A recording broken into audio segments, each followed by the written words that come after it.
And welcome to the UGO podcast, Unapologists Assemble. God damn it, guys. Ooh. I am so excited for this episode because... actually more excited than usual. It's weird. Travis can attest to this. Travis, feel my nipples. No. I'm so excited. I'm sitting across the room and I can see them. Yeah, I mean, you just gotta lean forward and then you will indeed feel them. But who has overexcited nipples? Why, it's me, Nick, the Merc with a mic, and my fellow unapologist, Travis. One of these days we'll have a normal open, but but also we have our news correspondent unapologist, Mr. Zarian. Justin. Oh my goodness, it's been a while since we had Justin on. Feels like it. Yeah, there's a big reason for that because I turned in my thesis draft the other day. You were completely done. You were telling me a little bit of that on Facebook and stuff. So that's great. Yeah, so I'm not awesome. Completely done because I have to wait to hear the feedback from the advisor. But for the most part, the bulk of the work is done. So, awesome. Well, that's awesome, dude. Yeah. That's great. And yeah, it's the reason that we are excited today is that we will be talking about Infinity War today.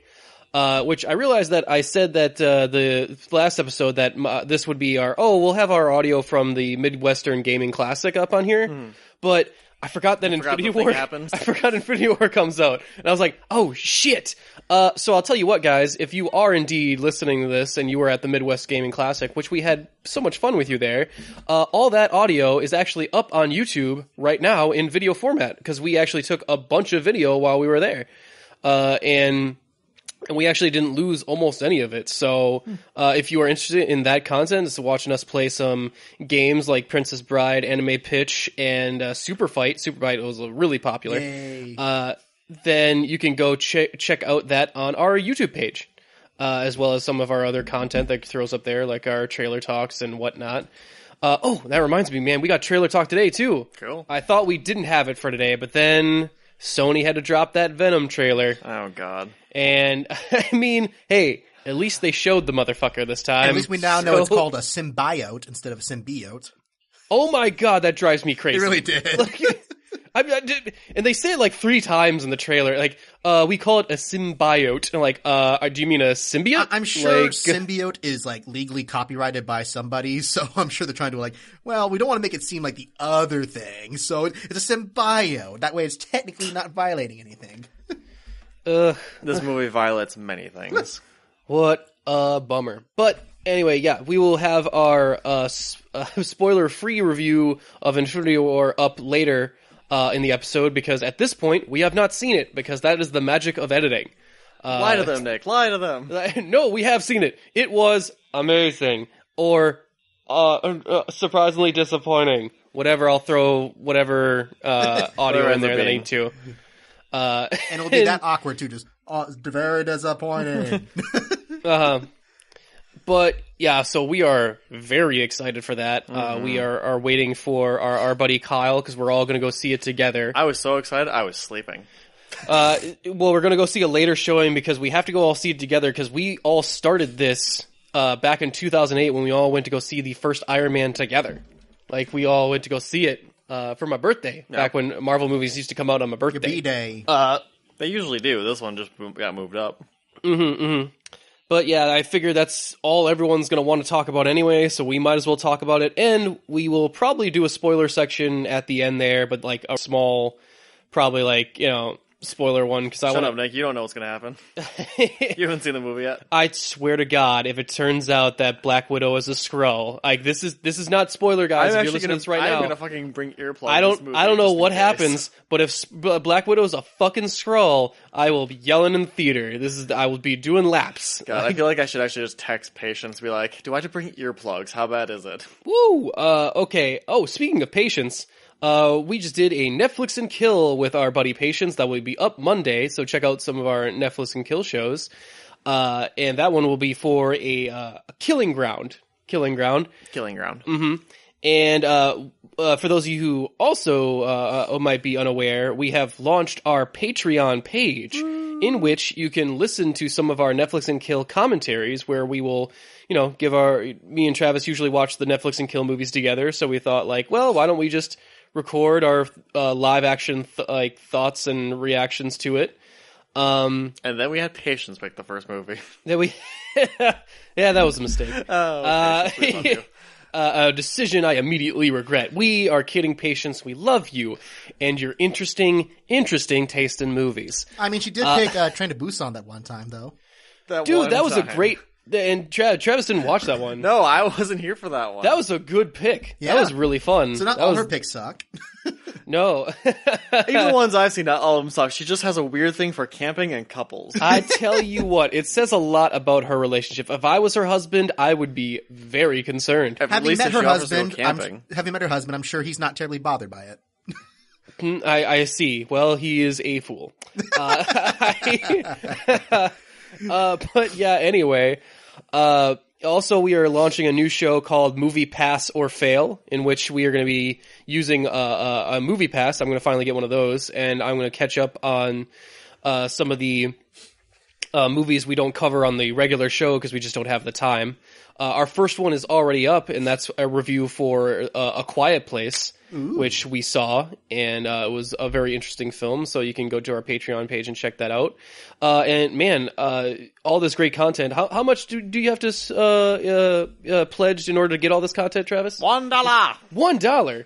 That is ridiculous. What crazy madman made it available for that cheap of a price? Oh, I think it's the guy from RoboCop who said, I'll buy this for $1. I'll buy that for $1. Well, you can literally buy that for $1 if you go to our Patreon page. And you know what, Justin? I'm going to actually find that GIF and use that for our Patreon image. You should. I don't know what is the motivation behind that line in the movie. Like, I get why it's in there for that joke, but it's like, who came up with it? It's like, yeah, one of the most quotable lines we'll ever do. This random sleazy scumbag who says, I'll buy that for $1. I think what he means is that he'll buy it, but for a very cheap price. Like he won't buy into it. That, you know what? I'm not going to psychoanalyze the weird dude from RoboCop. Yeah. So we already have some patrons from the show that, of course, if you subscribe at the $2 level, you get a personal shout out on the show. And that will be for Brian McAvoy, which I'm sorry if I'm mispronouncing your names. It's just it's hard. Is he related to James? James, you know what? He's actually the stunt double for he's a stunt double for Split. He was one of the other 13 personalities. I think he was the kid. I don't know. Very talented guy. No, actually he's a guy we've had on the show before. We've interviewed before for his blog, and I think he had an audio book that he was working on as well. And he actually, I remember him most specifically because he actually has a superpower, or as he claims it, since he works on electrical stuff a lot, he put electromagnets into his wrists or hands. I forget which one, but he can sense electromagnetic fields via these magnets. So, yeah, very interesting guy. And thank you so much, Brian, for subscribing or becoming a patron. I am sorry, it's a totally different thing than subscribing. Of course it is.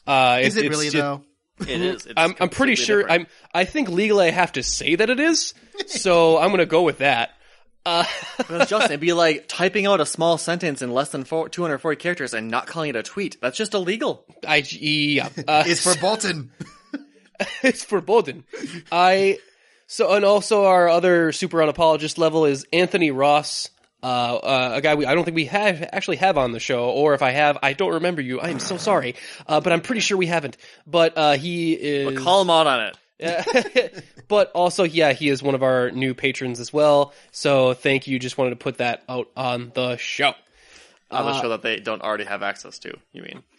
Yeah. Well, we already announced it before, but here's the point where they get to brag to everybody else. Like these guys are super special. Like the rest of everyone listening here, you're an official unapologist. Well, I mean, you're an unapologist, maybe not an official one. I think technically they are at this point an unofficial unapologist. You are unofficially unapologist. I mean, if you want to get the official stamp, like it comes with the $1 subscription unofficial. Like that's the official marker. That's not me. That's not me. That's just a new legal thing that we have. I would love to call you an official unapologist, but it's out of my hands, guys. Yeah, so if you want to be an official or an apologist, then go somewhere else. We want unofficial unapologists here. So It's just the ruling words. I can't know what to tell you. We've unionized recently. The podcast union rep is all over my ass about this sort of thing. And yeah, so I don't know what to tell you. We can't be union. We're Wisconsin based. That is ridiculous. That's the funniest thing I've said on this podcast. But we also for a limited amount of time, I am going to open up the subscriber level. If you subscribe to us on the $2 level, you know what? I'm just going to have you pick the movie commentary we will do. You can just pick it out. Because I wanted to start doing movie commentaries for the Patreon, and I was having a hard time just deciding what ones to do. And I'm like, you know what? Other people do the work for you. Yeah, I'm like, it's for the patrons anyway, so I might as well have them pick it. Like, I figured, like, and plus, like, why should I do all that work of, like, trying to figure out what others, like, you just tell me what you want. So yeah, if you go to our Patreon page, which is patreon.com/UGO podcast, you can subscribe at any level you want, but if it's the $2 level, you get to pick out your own movie for us to suffer through and enjoy listening to us suffer through it. All right, get ready for lots of requests for Howard the Duck and oh boy. I feel like we should retroactively make Ed pay us $2 for man. Yeah.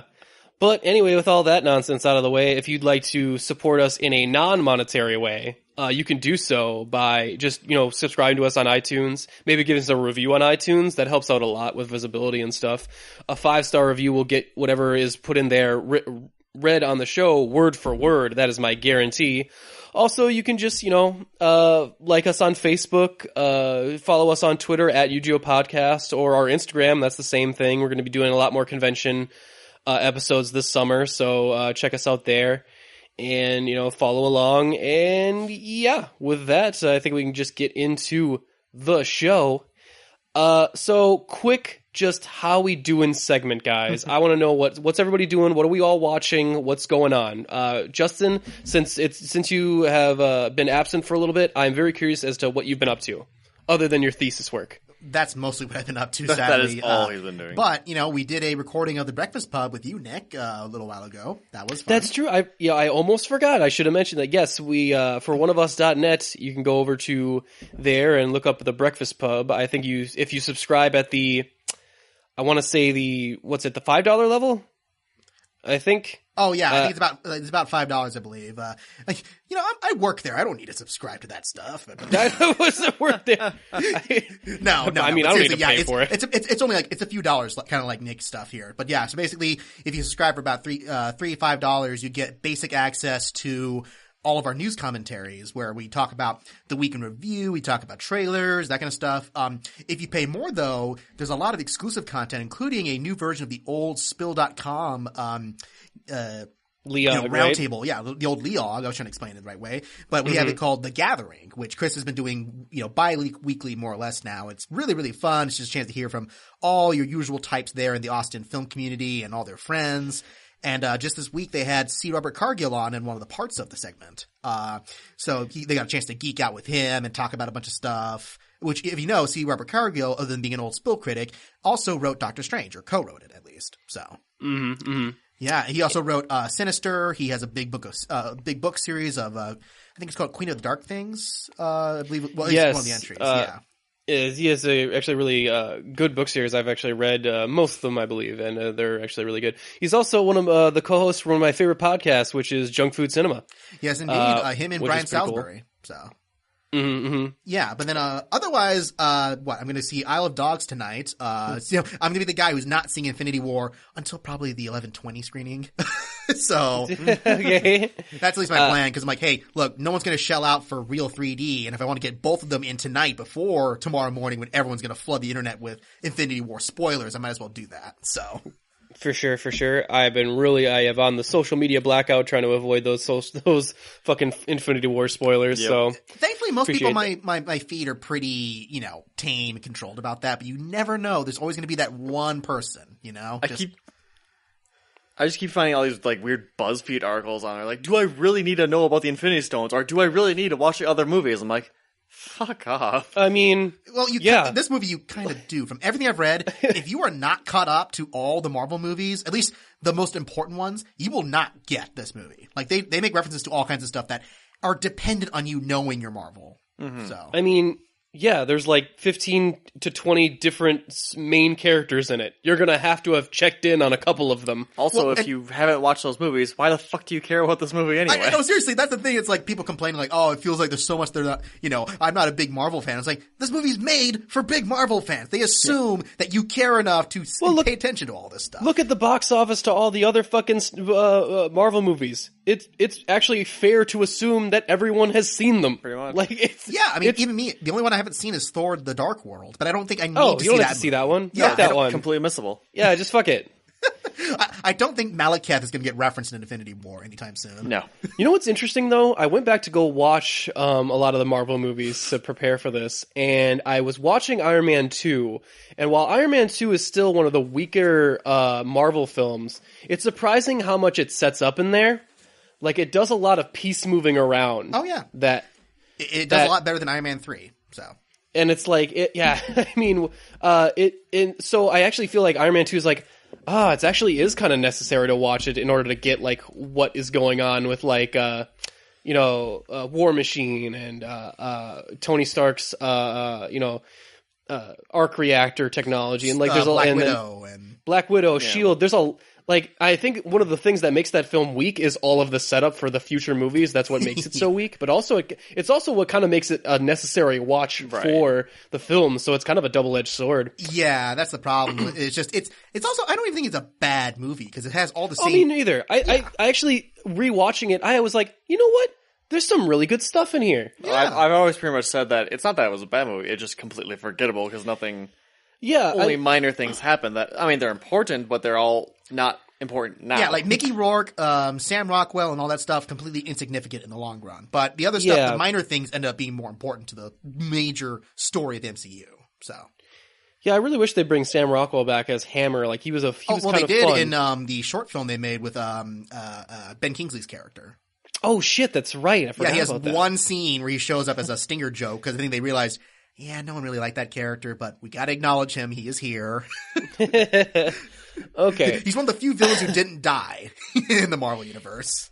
Yeah, he's one of the he was one of the rare few. They do kill a lot of villains. Well, also, just since I haven't watched a lot, but I am moving from New York soon because I'm graduating, so I get to go back home to Utah for a bit.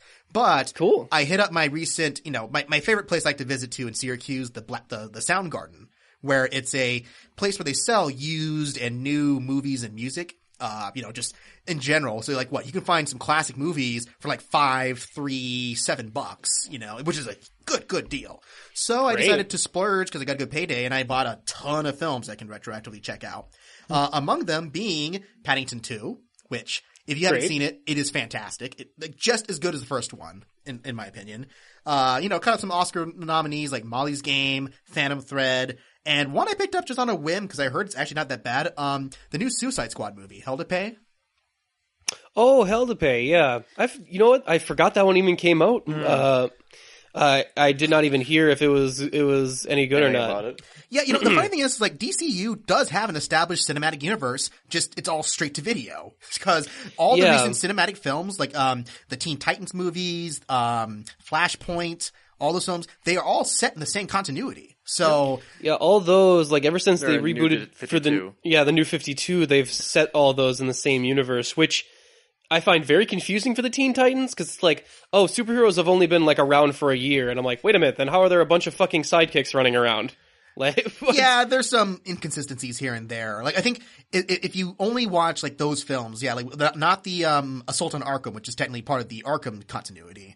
But all the recent ones, they've been mostly kind of good to okay and that stuff. But every now and then they come out with a winner. Like even Flashpoint. Their Flashpoint movie is fantastic. I like Flashpoint. Flashpoint was... Man, I don't even like that comic book event very much. But the Flashpoint movie is like, whoa, what a great like Elseworlds, story to tell. Like it's intense. It's very exciting. And and you don't care that Batman kills a bitch. Which, funny thing is, that plays a huge part in the Suicide Squad story. Because I watched a little bit of the movie, and there actually is a callback directly to Flashpoint that's a major plot point in this film. So I'm like, oh really? Oh, yeah. No, you will not predict it. Like it is one of those things you're like, wait a minute, what? kind of you had me very curious. I actually really want to go and watch it now. So, yeah I'm going to put that on the docket. Yeah, and then the main character, of course, is Deadshot, and it's Christian Slater playing him, which is kind of cool. Cool. I preferred it when, what was his name? Neil McDonough played him in the Assault on Arkham. Yeah, no, he was great too. So, which, again, Neil McDonough, a guy who doesn't get enough credit because he gets cast in bull crap like Street Fighter, so. Ah, that's right, he was in Street Fighter. Poor Neil McDonough. Although he will go down as like the best Dum Dum Dugan no one will remember. Oh, right, he was. Right? No one remembers that he was Dum Dum Dugan. No, I didn't even remember, so. But he's like perfect casting for that. Like I'm surprised they haven't found a way to like work him back into the Marvel Cinematic Universe. But Travis, what have we been watching lately? I think we caught up on My Hero Academia, the first couple episodes. First 3 episodes, because we decided to watch, like, we were confused because there's one episode that was not dubbed, and we were like, why not? And then it was completely pointless, like, catch-up filler. And it was a catch-up filler episode. They combined a recap episode with a like a swimming episode. With a swimming pool episode or whatever. Come on, if The Great Divide is still canon in Avatar, you shouldn't have an excuse to not dub an episode of your own series, dang it. So. It really seems that way, because at first, like, did Verve fuck up? Like, what's the deal here? Why isn't this here? And then we watched it sub, and we're like, no, it's probably on purpose, actually. It was just not important. But yeah, I really enjoy that series. I'm interested to see because now they're at summer camp, which is like this terrifying superhero camp in which they have to like just push their bodies to like the max, which is confusing because it's like, we're going to work out your superpowers until they get better and better. And I'm like, wait a minute, what about the invisible girl? Are you going to work her out until she gets more invisible? Yes. Like, I don't understand. Also, couldn't she just pretend to do push-ups and not really? Like, who's gonna... her clothing's still visible, so unless she strips down. Sure, okay.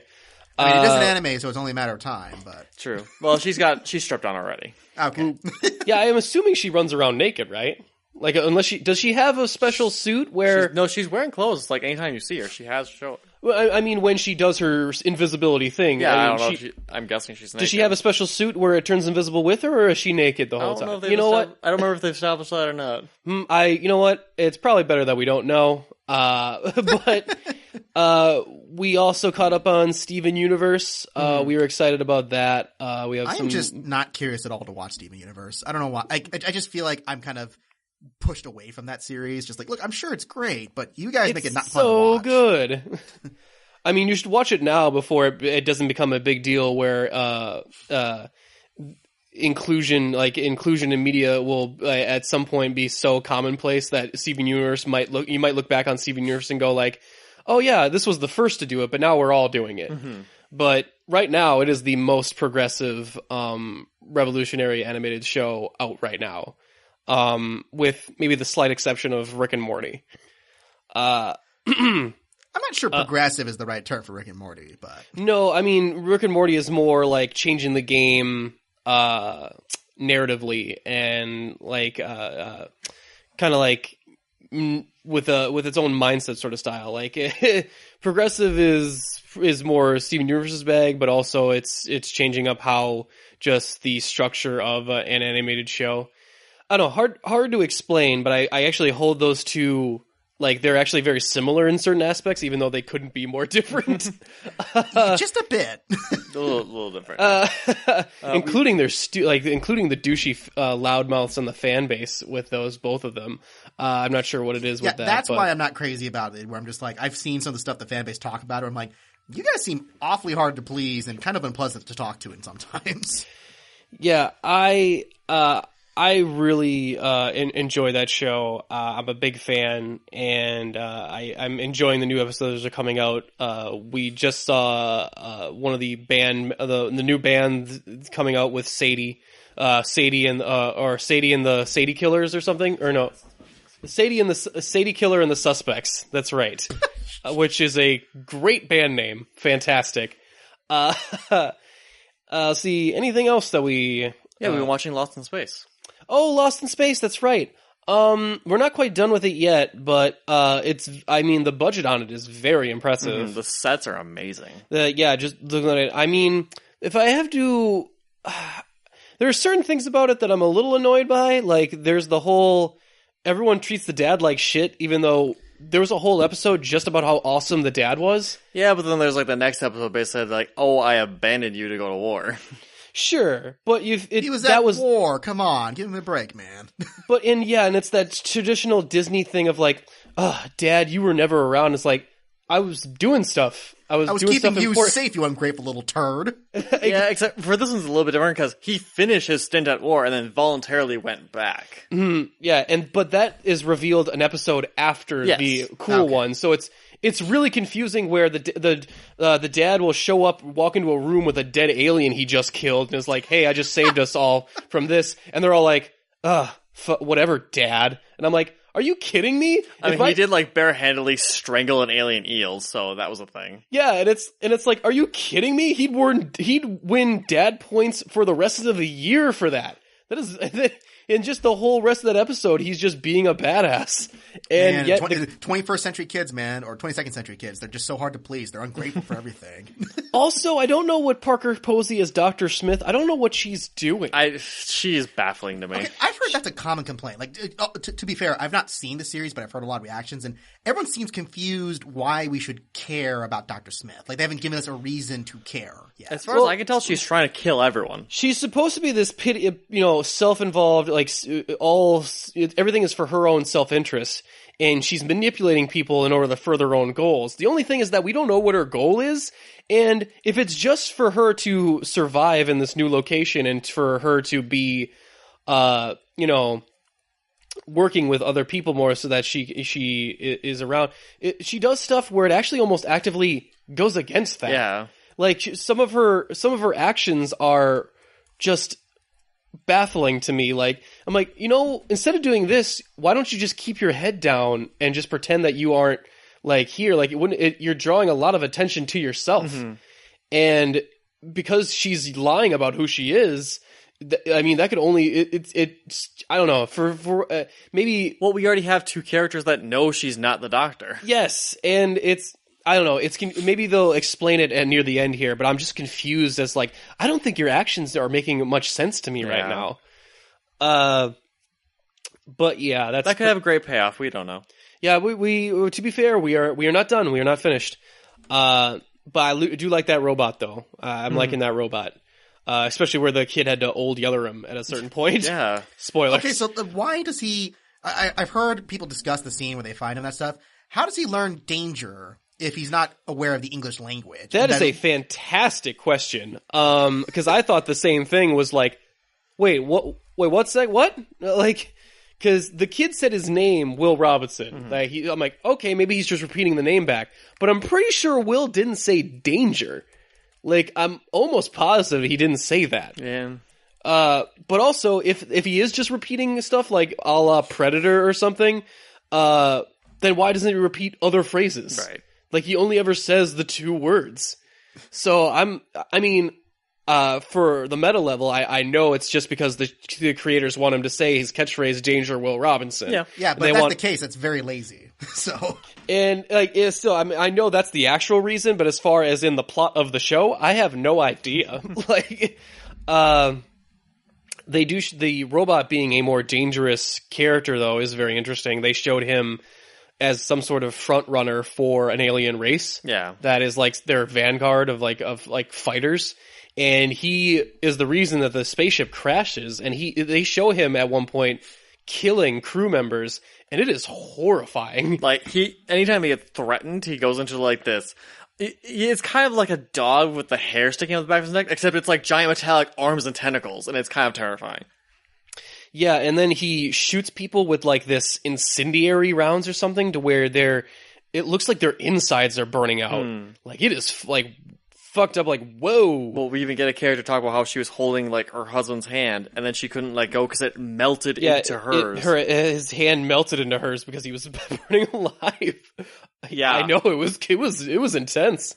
But yeah, that was pretty much all we've been watching pretty recently. I think we can, unless anyone has anything else to add, we can go right into This Just In with Justin.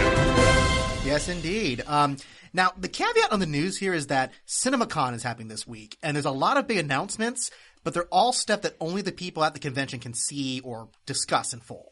Where it's like, I see. Okay. yeah, like seriously, like if you look at the list of the movies that debuted there, like The Predator, The Happy Time Murders, the new Queen biopic, Bohemian Rhapsody, the new Halloween movie, there's a laundry list of really awesome films that only the crowds there got to see the trailer. And you're like, come on! Motherfucker.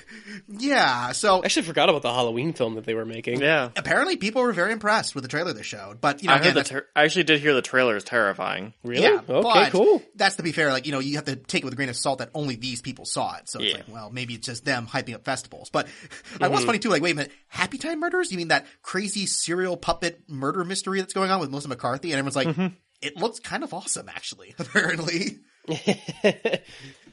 But anyway, some of the things we did here, Paramount apparently announced that they're not just making one, but two new Star Trek films. There is actually going to be two. Okay, two of them. All right. Are they in the same? One of the early favorite directors is one of Jessica Jones' directors, S.J. Clarkson. She's not officially confirmed, but she's currently in negotiations to direct one of them. Okay, so are they in the same continuity or same timeline? That's not clear. I'm going to say yes, but we'll see what happens. That's all we know is that they're making two. I think the reason they're saying that is because they want to make the Quentin Tarantino script. Because technically it's not written yet, but the fact that it generated so much buzz and they're like, a Quentin Tarantino Star Trek movie, I think they really don't want to give that up, Fair enough. Okay. Yeah, so, they don't want to disappoint people. Just like, look, it's probably going to happen, but here's another film just in case. Sure. I gotcha. Yeah, they just announced the new follow-up for Rebels. Dave Filoni's new series is going to be called Star Wars Resistance, which is a anime-style film. So it's a miniseries. It's not CG. It's a 2D anime aesthetic thing, kind of Teen Titans-esque almost, I'm assuming. Oh, thank which Christ. it'll be set before The Force Awakens, so it'll be a prequel series to that. I'll tell you what, because I actually really like Rebels. I really like Rebels a lot. But that art style... Oh, I hate that 3D fucking animation. Like on Rebels, at least Disney has enough money to throw at it to where it doesn't look complete trash. But that's the reason I don't like Beware the Batman had that same problem in the Green Lantern series, and you know how much I love Ninja Turtles, and that's the reason I couldn't watch that fucking Ninja Turtle series. Though that new Ninja Turtles series with the terrible 2D art isn't much better. I can't imagine. Yeah, I saw some of that, and like that was weird. Like I saw someone's comment. They're like, "Well, I'm really glad they're letting first-year animation students animate fully featured series." So. I thought if someone did it in Flash, like I thought it was I was very confused. But I'm really excited to hear a Star Wars because that makes me think. You know what that makes me think of? What? Jenny Tartakovsky's Clone Wars. Well, and I'm sure they took lessons from that because that's still revered as one of the best, non-canon Star Wars properties. So I rewatched that about a couple months ago. I rewatched the whole thing just on YouTube. That series might be the best Star Wars thing out there. It is pretty epic. And it also it raised my hopes unrealistically that Grievous would be the greatest villain because he was so awesome in that show. Oh my!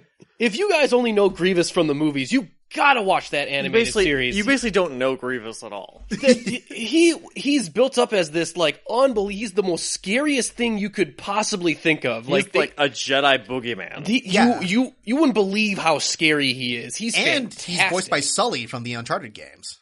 When he does talk, which is so rare, because he's because a lot of that series is shown like with just very little dialogue, very very Samurai Jack. I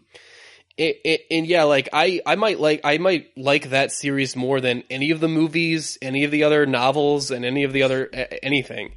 Like that series is that fucking good. Oh well, that was Tartakovsky in his prime too. So he was firing on all cylinders. It was just fantastic. Because didn't the Matrix one come out like similar time? Animatrix, that was a couple years before, I think. Well, I think it was. Yeah, I couldn't remember the timeline. But because I think Clone Wars came out 2004 and 5, if I remember correctly, because it was right before the movie came out. So. Right. Yeah. But yeah, if this new series is half as good as that, I will be very happy, I think. Yeah, I sure hope so. I mean, in story writing, the guys behind that series seem to be on point. They haven't really stumbled just yet. So, anyways, Alden Ehrenreich is up for 3 more Star Wars movies in his contract. So, you're probably going to see more of him after this film. Just saying. Okay. Well, I mean, we keep shit talking him during the trailers, but I really wish they'd show us an extended scene or a clip of him. because these really small things are, I mean, they don't give off the best impression of him, I don't think. Yeah. But hey, maybe after like the second or third movie, you remember his name. And I won't confuse him with Ansel Elgort or whatever the fuck the other German name guy is. Sorry, white actors. You're just not very distinctive to me. You're racist. Anyway. I know. It's horrible. You're a self-hating white man. I still can't tell the difference between Joel Edgerton and Jai Courtney. I really can't. How? I One's don't know. a good actor. Actually, yeah, that is true. I can't tell the difference between Sam Worthington and Jai Courtney. There you go. That's a little harder. So Kevin Feige also confirmed that they are holding back on telling you the Phase 4 movie titles until after Avengers 4. So, okay. So I heard a story that this was backfiring on them, the whole keeping the titles revealed thing. I don't know how I didn't read the story. It seemed like clickbait to me, but it really kind of was, because why is it backfiring? The idea is that they don't want to spoil anything. They don't want to set, because obviously, if you know what movies are coming out afterwards, you know who lives or dies in the Avengers movies. Yeah, that's what I thought. Like that's my immediate thought was that you or don't want to see when that's just like the death of Captain America as like a subtitle. You'd be like, huh. Well, I know at least he makes it through this movie. Yeah, but that's the thing. It's like, it just, I think it's meant to make sure that they don't blow out the expectations for their current movies. Like, well, look, maybe it's not hurting them in the long run of keeping their 5-year plan in check, but they clearly have a plan. They're not just doing this just because they don't know what they're doing. So. Right. Yeah, they're on their 10th year of doing this in the biggest cinematic crossover that has ever been a part of it. Mm-hmm. I think they might have a schedule written out, and they might have a day planner about it. At least an inkling of an idea. I think they might have a structure going on. Yeah, just a bit. Avengers 4 also will likely be even longer than Infinity War. So, that's surprising since Infinity War is supposed to be isn't Infinity War 240? Yeah, no, I think, is it 240s or 2? Well, I mean, without credits, it's probably like 220. I think so. Okay, well, that's still digestible. Yeah. But anyways, they also say that Moon Knight might be involved in the series. Like they don't have any actual plans for that yet, but they did say, we've been talking about it, and maybe we can find a way to backdoor him into another film. I tell you what, they've been talking Moon Knight. Moon Knight has been circling around the rumor pool for a while now. I don't know if it's some fan base that wants him, or if some studio exec really likes Moon Knight, but they seem kind of like, it seems more and more that I think they really want to put Moon Knight somewhere. Yeah, they seem to be fans, so. And you know what? Moon Knight, while not my favorite character, is a very interesting character. So I guess I don't know where you would fit that crazy motherfucker. No, it's a little hard to. I mean, if they can fit talking trees and super serious soldiers into the same series, I'm sure they can find a space for Moon Knight. Well, if they start to do team movies, like say they do like a new Avengers or Secret Avengers. Which they do have a new TV series coming out, so. Right. Like, and say they do a film on like a team. He's an easy one to throw on a team. Yeah, I barely know anything about Moon Knight. Yeah. You wouldn't. I could pick him off a roster. He's while not very obscure, he's in the mid tier of like you'd kind of have to know your comic book stuff to kind of know who Moon Knight was. He was in one of the Ultimate Alliance games. Yeah. That's about all I got. Yeah.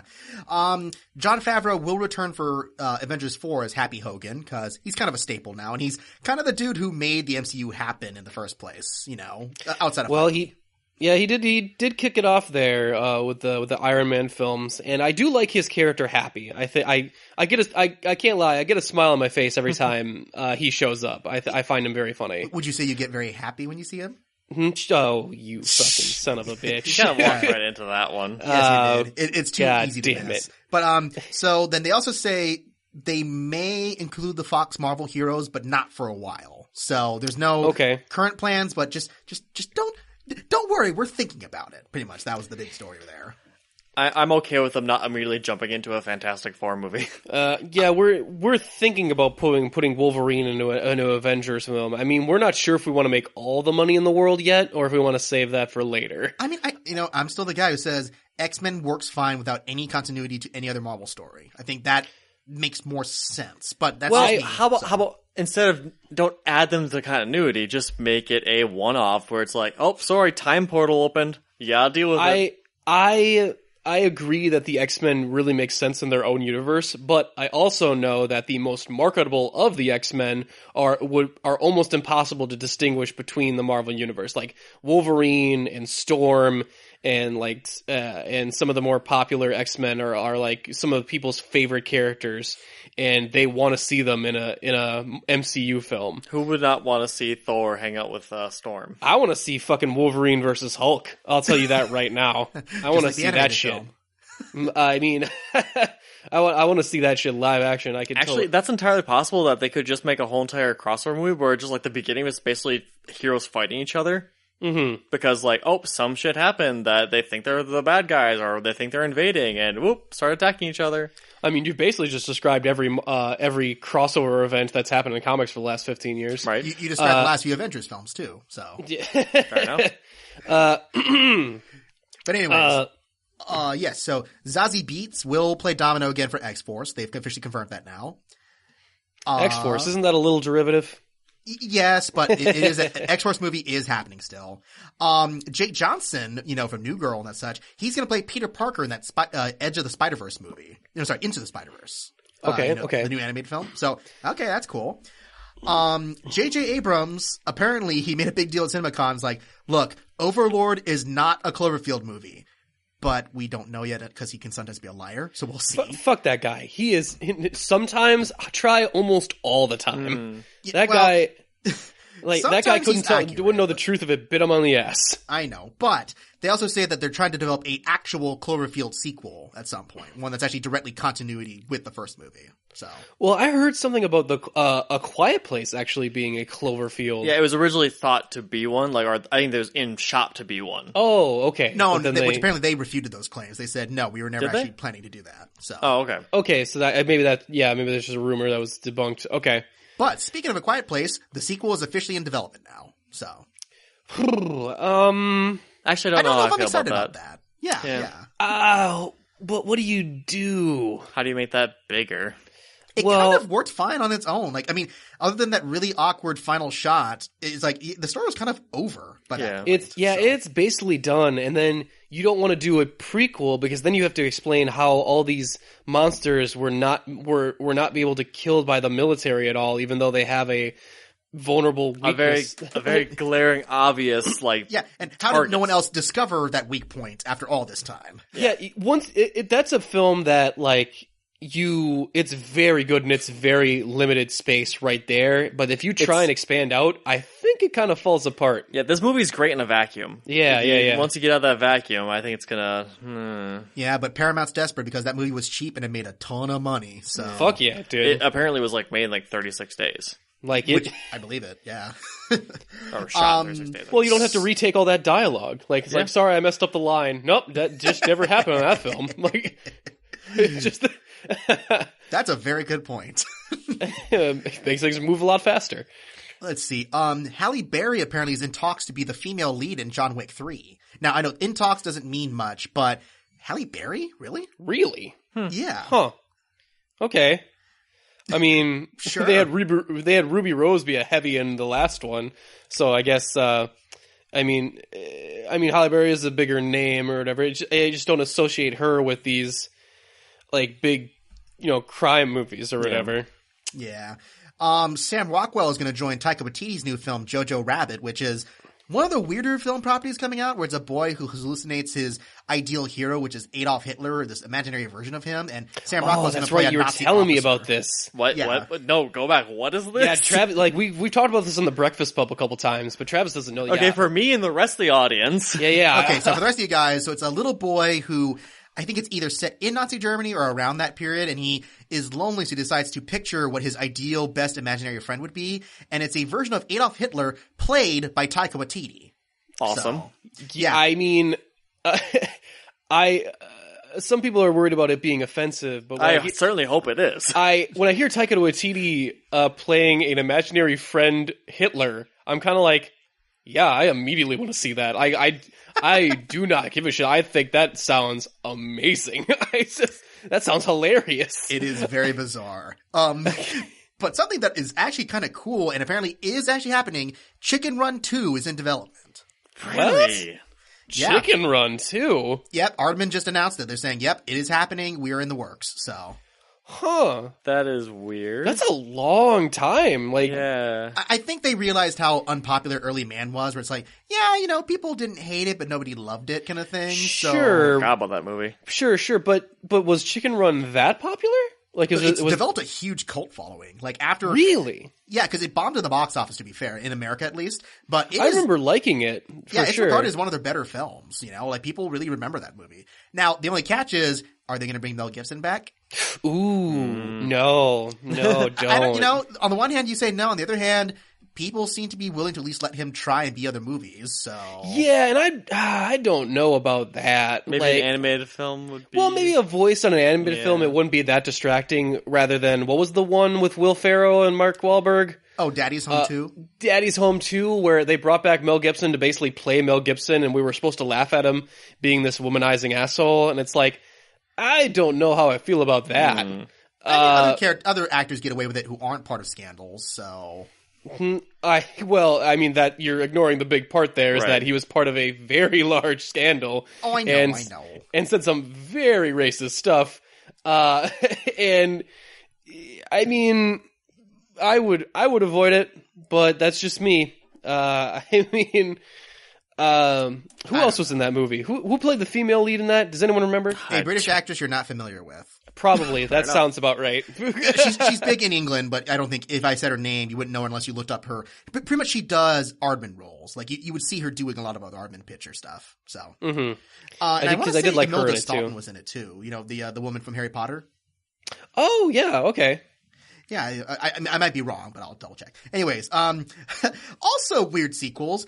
The third SpongeBob SquarePants movie has been announced. It's called SpongeBob SquarePants, It's a Wonderful Sponge, where it's pretty much It's a Wonderful Life if SpongeBob sees what would happen if he was never around. Oh, no, not this again. There's only 2 SpongeBob Wait a minute. movies? I feel like there should be more than that by now. With a show like SpongeBob, are you telling me they've never done It's a Wonderful Life episode? I feel like Squidward must have had something like that. That's not, I have a hard time believing that.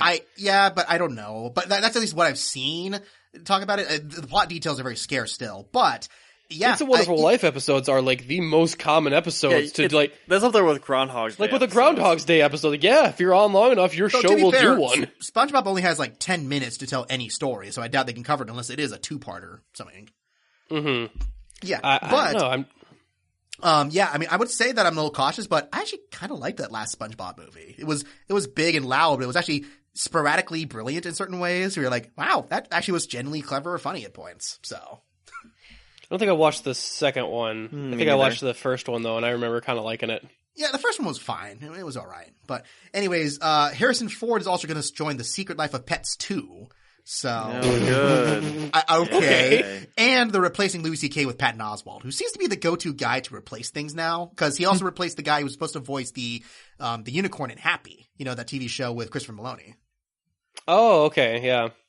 So are we gonna have to watch commercials for this movie for like 2 years? Yes. Oh my god, that fucking Pets trailer. Because that's honestly like I never ever want to see that movie just because I'm so fucking sick of that. To be fair, that trailer was way better than the movie was. So how much marketing money did they throw at that movie? Like, well, a lot of money that could apparently went into the actual movie. It's crazy. But anyway, I hope Harrison Ford actually plays a bulldog.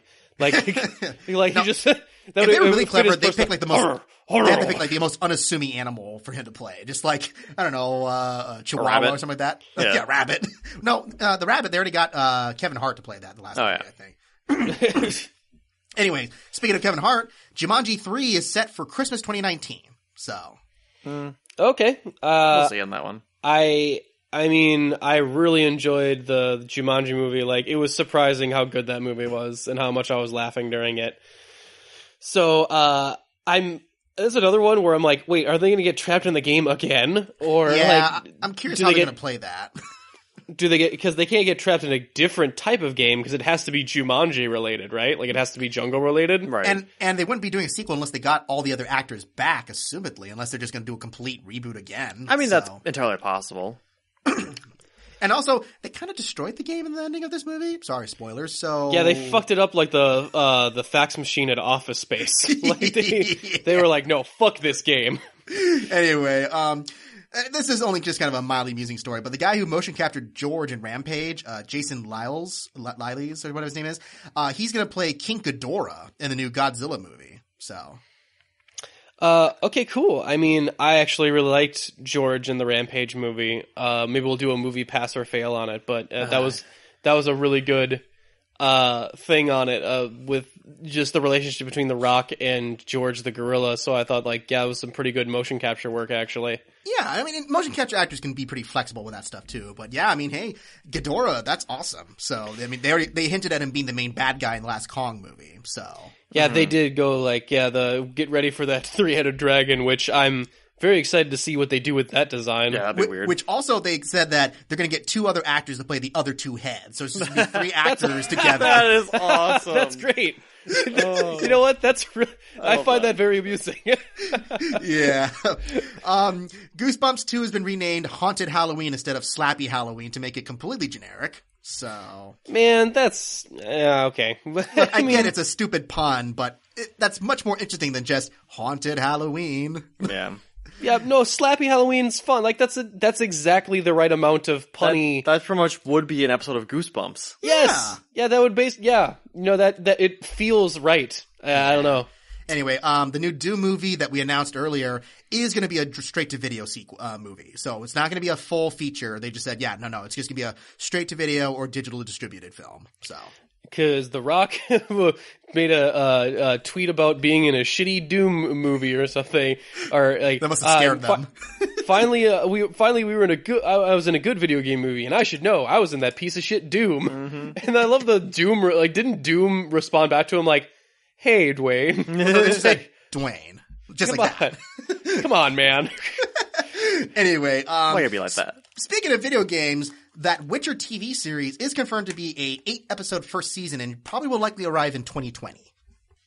Yeah, did I see a trailer on that already? Like, was there a trailer already out for that? Nope. So I would be surprised if you did. But okay, I thought I was looking at something different. You were hallucinating. It's fine. I mean, I would want to see a Witcher trailer. I'm just curious, like, how are they going to make The Witcher into a TV show? But I'm sure there's enough lore and extra stories already in the books and in the games to get something out of it. But anyway, Sense8, the finale will premiere on June 8th. Woo, Sense8. Yep. I'm very into that show. Really looking forward to how it wraps up. Indeed. Jack Ryan, the TV show, has already been renewed months ahead of its premiere. So they must be really confident in John Krasinski right now, just because Quiet Place and everything else. Well, I mean, I saw there's some first-time director mistakes in that movie that I saw, but overall, it's an impressive job for his first major film. It is. Well, and it wasn't his first film, because he did one other movie and then a short before that. So, see, I knew he made one before. I was just having a hard time looking it up. That movie, the Haulers, that one that he did with his sick mother or whatever character. So. Oh, okay. So, nobody remembers it. It was forgettable. So, sure. Well, for still in his early work, it's still pretty impressive. Yeah. Sadly, Ash vs. Evil Dead was canceled, and Bruce Campbell shortly after officially confirmed he is retired from playing Ash. Now, he's made such statements before, but it sounds pretty definitive this time. No! How will we get the Stand Against Evil / Bruce Campbell crossover now? Well, I mean, I'm sure he'll probably produce something in the future, but it seems like I'm sure he's a little heartbroken that his series didn't last longer than it did, so.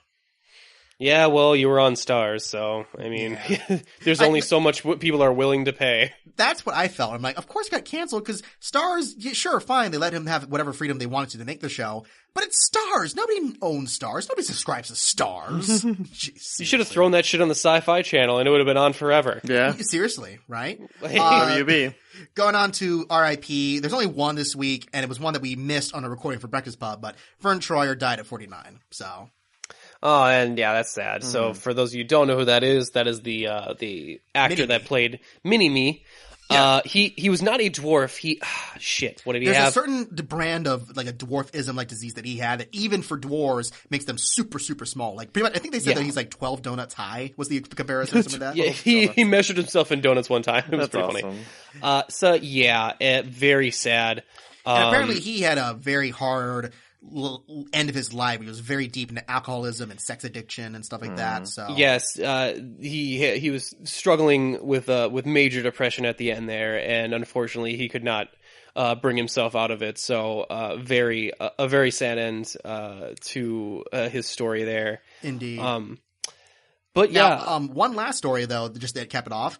Apparently, Fox at the CinemaCon announced this thing called Control Movie, which, we've talked about interactive movies before. Like, there's that one experiment they did in the 90s called Mr. Payback, which was this terrible, terrible movie, but the audience could actually poll to see, it's like those live play things they do for video games now where you can have the audience vote for which choice that you're going to go to. Oh, okay. Yeah, so they're developing a full technology to exploit that with a choose-your-own-adventure movie that they're developing to launch it. So... okay. I mean, I see that there's some stuff like that on Netflix, so I'm sure Fox is trying to jump on that, like, well, we can do it in the theaters. So. Sure. And I'm sure Telltale is looking at this like, what the fuck? Take some notes from us. We know how to do it. Especially because, the thing with why Telltale games take so long to make is that there's a lot of programming you have to do to factor all those choices into something. So... Yeah. I mean, unless your movie has so many branches to fill out an hour and a half of movie length, which essentially you have to film like a season's worth of TV show to make a choose-your-own-adventure movie. You know? Yeah, that's the double-edged sword there is that with games like that, you're leaving a lot of stuff on the cutting room floor. Like, there's a lot of great scenes that some players are never going to see, and you're going to have to be okay with that. But it also leads, like, it hopefully will let your audience feel a lot more engaged in the story. Mm-hmm. So, like, yeah, I mean, there's, like, I still catch scenes from Mass Effect of, like, oh, I've never seen this scene before. Right. I've always made a different choice. And it's interesting to see that. And it's with how much work goes into, like, a movie or a video game, you have to, like, hours and hours and hours of work and to know that, yeah, some of the audience that will really like this movie probably won't even see some of the stuff that I'm working on right now. Like, so that's, it's always interesting to me. Yeah. Well, and that's all that I got for the news. So there you go. Oh, right. I do have actually one news story. Oh, you do? Yeah, it wasn't caught by Justin. I'm surprised here. Okay. You didn't hear about the new George R. R. Martin book that happens to be about Game of Thrones coming out this fall? Mm-hmm. Wait. It's not Winds of Winter, and he already said it's delayed, so I don't care. So. The book he's working on instead, which apparently is already 640 pages long, is a prequel. Are you fucking kidding me, George? George, finish your fucking story. Nope. Like, oh boy. Okay, so whatever. It is, Fire and Blood. It's like 600 pages of prequel stuff about Aegon and the Targaryens. 600 pages? 640 pages. About Aegon? About Aegon and the Targaryens, basically. We already know everything we need to know about those guys. It is a collection of short stories that tell the definitive history of the Targaryens in Westeros. And he's been talking about that book for a while, so it's not new. I guess it's just, this is what I've been doing instead of Winds of Winter. It's announced that he'll be releasing it, basically. Get your head out of your ass, George. Like, no one gives a shit. Maybe after the whole series is done, that'd be like J.K. Rowling before the last Harry Potter book comes out. Like, yeah, I'm actually gonna wait a couple years on that. I really want to finish this Fantastic Beasts and Where to Find Them book first, and then maybe a compendium of some of the stuff that happened to Dumbledore beforehand. Actually, what do you think? It's funny you say that because this is the first of 2 books, apparently. Mother. Okay. So, okay, can we just say that Benioff and Weiss should finish the books once he dies? Some of that's probably what's going to happen. Benioff and Weiss, they just go back to finish the books too? They just write them? At this rate, they're finishing the books way faster than he is, because I'm assuming George is going to look at the show just like, oh, that's what I'm doing? Okay, I'll just write season 7 as a book. Yeah. Hey, that's a pretty good idea. Okay, I'm going to write that. I'm glad you guys thought of it. Wouldn't that be a bitch? Is the author getting a crib notes off of his own fucking series? Yeah, but at the same time, like, he's got weird hangouts with a few characters. Like, no, this character's important. It's going to be in my book, even though it's not in the show. We're like, okay, George. I'm sorry. What's her name? Zombie Catelyn Stark. Yeah, she is not Lady Stoneheart. Lady Stoneheart, she's not important. I'm sorry. No, seriously, he made a big deal like, oh, well, I wish we had been able to put her in the show. It's like, good. Nobody cared. I mean, no, I've read the books, George. She is not important. Like, one of her things that she adds to the story is added by another character. Like the whole... You're just like the whole vengeance thing. That's Arya's thing. The whole vengeance, the whole protecting my family thing. That's Cersei's thing. Like, well, even the stuff where they said, like, it feels like that's one of the great things about the show. Sorry, I know we're trying to wrap up the news segment here, but just one of the great things is that they've been able to take a lot of the bloat from the books and incorporate it into stuff that still keeps the story moving. Like all the stuff they added with Arya and Tywin in the second season. It's like, yeah, cut out those characters who were in that segment, give it to somebody who's actually important to the plot. You know? Yeah, it just makes more sense of like consolidating. Like, you don't need this many fucking characters, George. And like, book 5 added way too many people. Like, yeah, there's a reason why we cut out like half the people in that book, because nobody gives a crap about Aegon, the new conqueror guy, or whatever. Oh yeah, the whatever kid that's supposed to be the long lost, or maybe not. Fuck that guy. You know what? Yeah. We're gonna get off of this because it is gonna get me all butthurt about the series. But we're gonna take a small musical break. We're gonna go into the trailer talk right after this. Yo, Tom from Toonami here. You're listening to the UGO podcast, and I hope y'all are ready, because Trailer Talk starts now. And welcome back to Trailer Talk, guys. I am... All right, 1 to 5, how bad is it this week? I mean, I'm not super excited about this one. We only got one for this week, and so to be one. honest, we got like Infinity War to get to, so let's just go with it. Speed up this. Come on. They released Sony's got that Venom movie. You remember that one coming out, right? No. Yeah, no one does. But for the sake of argument, you remember it. For I like the very next 5 clearly minutes. remember it. Yeah, and yeah, so I've been on the podcast saying that I'm not very excited for this film. I don't think it's a good idea to make a Venom movie without Spider-Man in it. Kind of like, seems kind of dumb to me, but whatever. This trailer, I will say it has some interesting aspects to it. They actually, the aspect ratio. They actually show the motherfucker in it, so. That's an improvement. But yeah, without further ado, let's see, Tom Hardy beat up some people with some black shit. And a tongue. And go. Thank you for bringing us collectively to this moment. It is a moment that so many have dreamed of claiming. History starts today. Oh, it's that guy from Rogue One. Sure. The guy tortured by the tentacle monster. The guy you work for is an evil person. I don't work for him. My firm works for him. Are you going to behave yourself tomorrow? I told you I'm going to do my job. I'm a reporter. I follow people that do not want to be followed. What about the allegations that you recruit the most vulnerable for tests that end up killing people? Your time to go. You finished, Mr. Boss. And you're Is that a done. threat? You had to learn how I mean, to hide in was a pretty plain sight. pointed, loaded question. Pretty good at it. But you suck. Whoever you are. I work at the Life Foundation, and I need your help. We found something. We call them symbiotes. Interesting how No, you people don't. call them symbiotes, but whatever. Symbiote is the key to our evolution.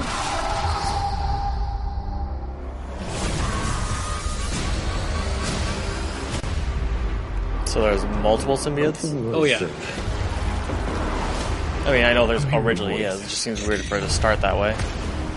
You're not real. You were just in my head. I'm gonna need Mr. Drake's property back. I don't know. I did like that, like, I don't know what that was. Why would we do that? Symbiote's a handy thing to have. If you're Jeez. gonna stay, you will only hurt bad people. The way I see it, we can do whatever we want. Do we have a deal?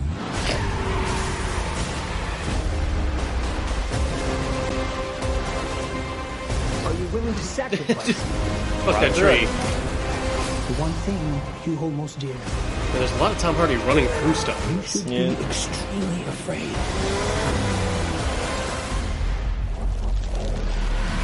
Quick time. What the hell are you? We are Venom.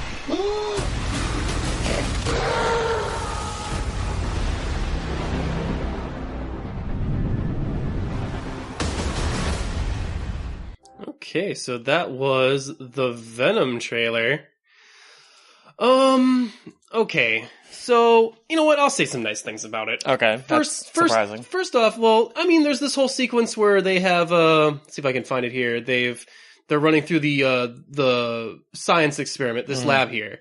This is very much like, Oscorp lab sort of evil horror organization. If I were to make a horror movie version of Venom, like that's sort of the imagery that I would go with. Yeah.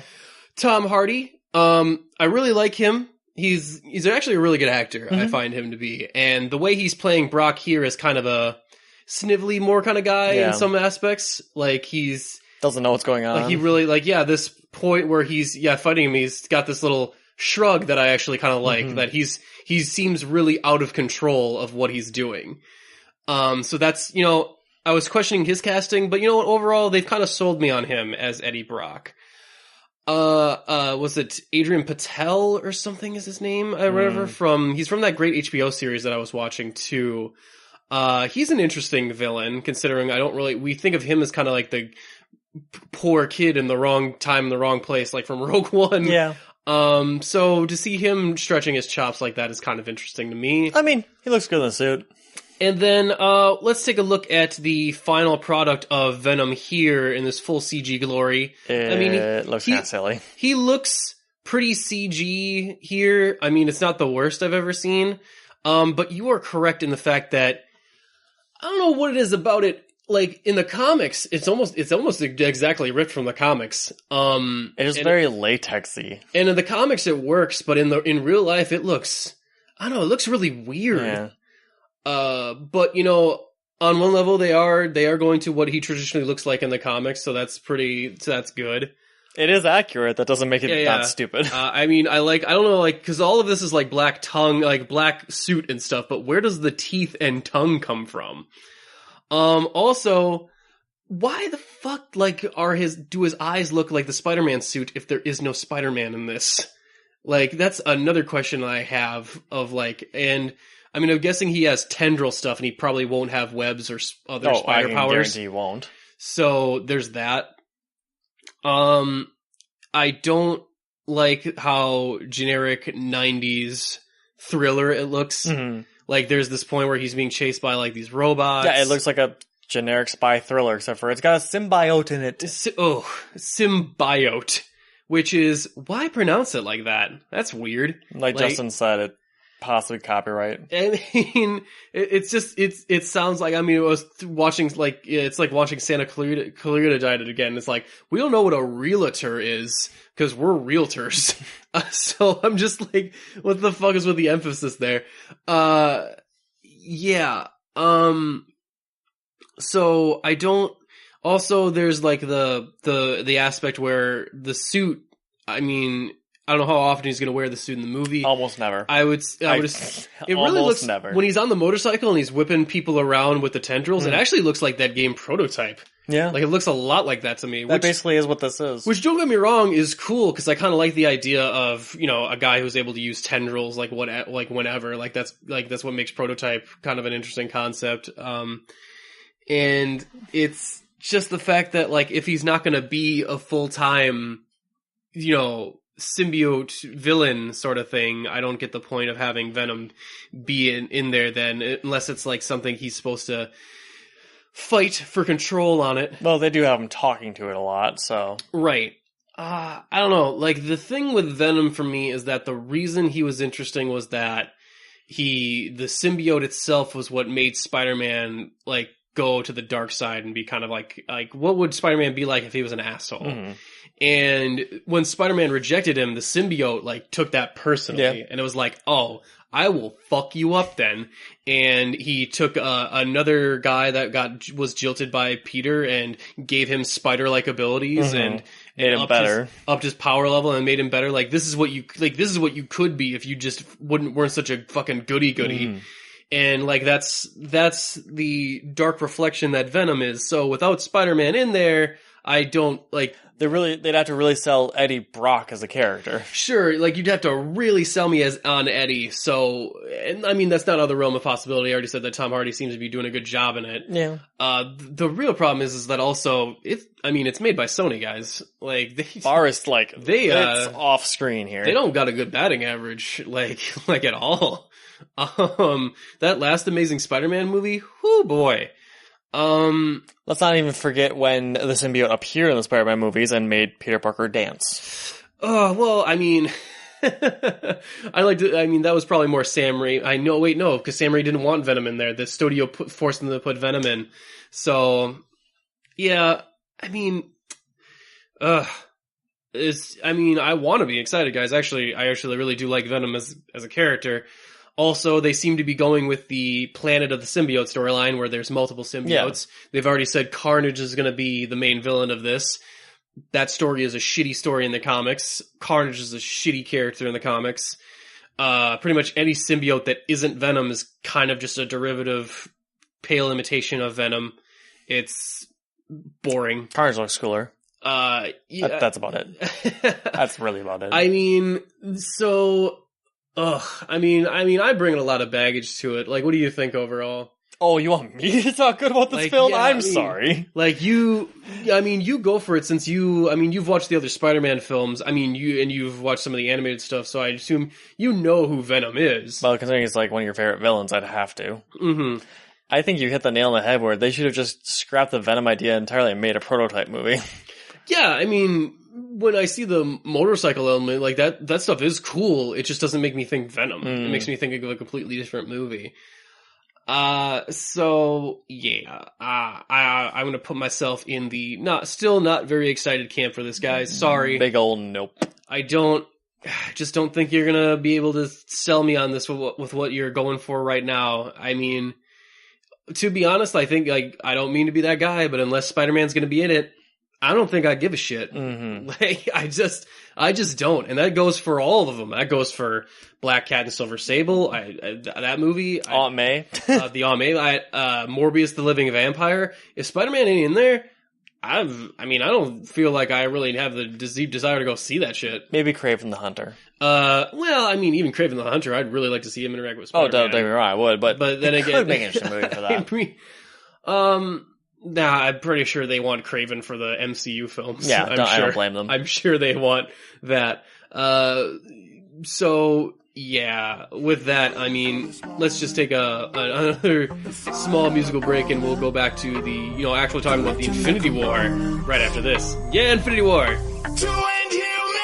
The first Avenger represent. Show your elders some respect. I fought Nazis and robots and I kept the gods in check. Damn, Thor is Mjolnir light. I got a heart of gold, I can hold it, right? Became a super soldier overnight. I'm skin and bone, now all my clothes are tight. I don't need a cape or hood to seize Thanos' reign for good. It can break the shield or take my shield into Roger's neighborhood. Remember, Tony, me and your dad go back. We should be making up. These stars and stripes will have your back even when they're stained in blood. Alright, and it's Unapologists Assemble here for our Infinity War review. That's right, we promised it, and finally here it is. And not only are me and Travis going to talk about it, but we brought in our old team member, our Hawkeye of the group, Kyle. He's semi-retired, but he still comes back for certain contractual obligations. Say hi, Kyle. Did you just make fun of my age? I don't think that should have been your main takeaway, but sure, whatever. Also, you are old. Yes. God damn it, guys. So, guys, we saw Infinity War last night. We did. The entire time I knew him, he only ever had one goal.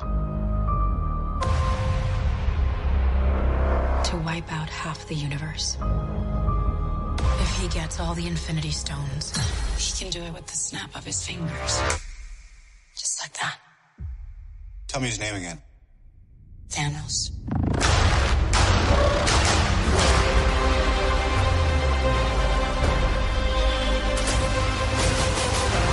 We got one advantage. He's coming to us. We have what Thanos wants, so that's what we use.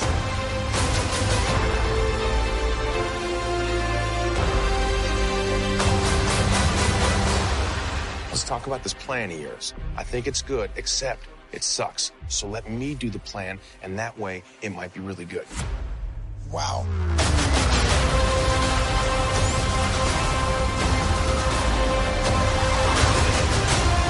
The end is near.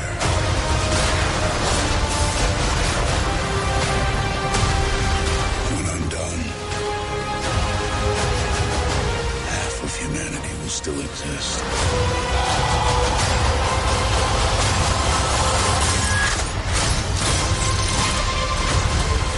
Perfectly balanced.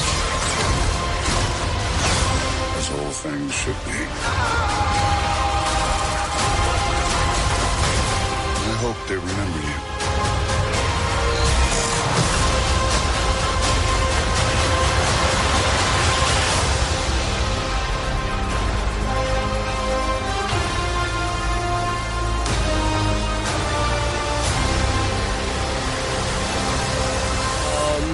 Wow.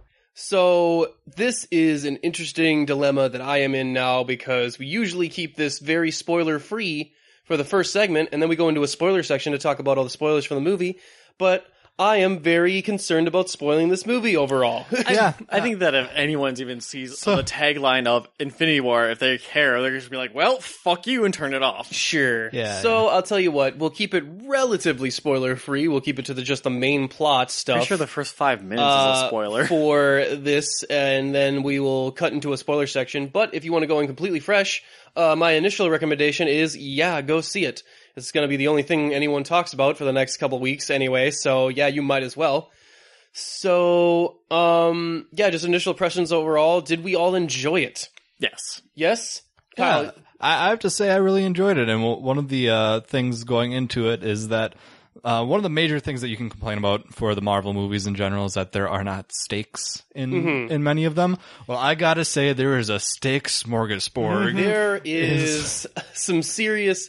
You're gonna be seasoning a lot of steaks. There's a whole steakhouse in here. Should we talk about the one that is raising these stakes? Because Thanos might be the best Marvel villain that has been introduced so far. This is basically Thanos' movie. It is, well, a lot of movies make that claim of that, well, we're more of actually villain, it's actually more focused on the villain than it is the hero, and it's so rarely ever true.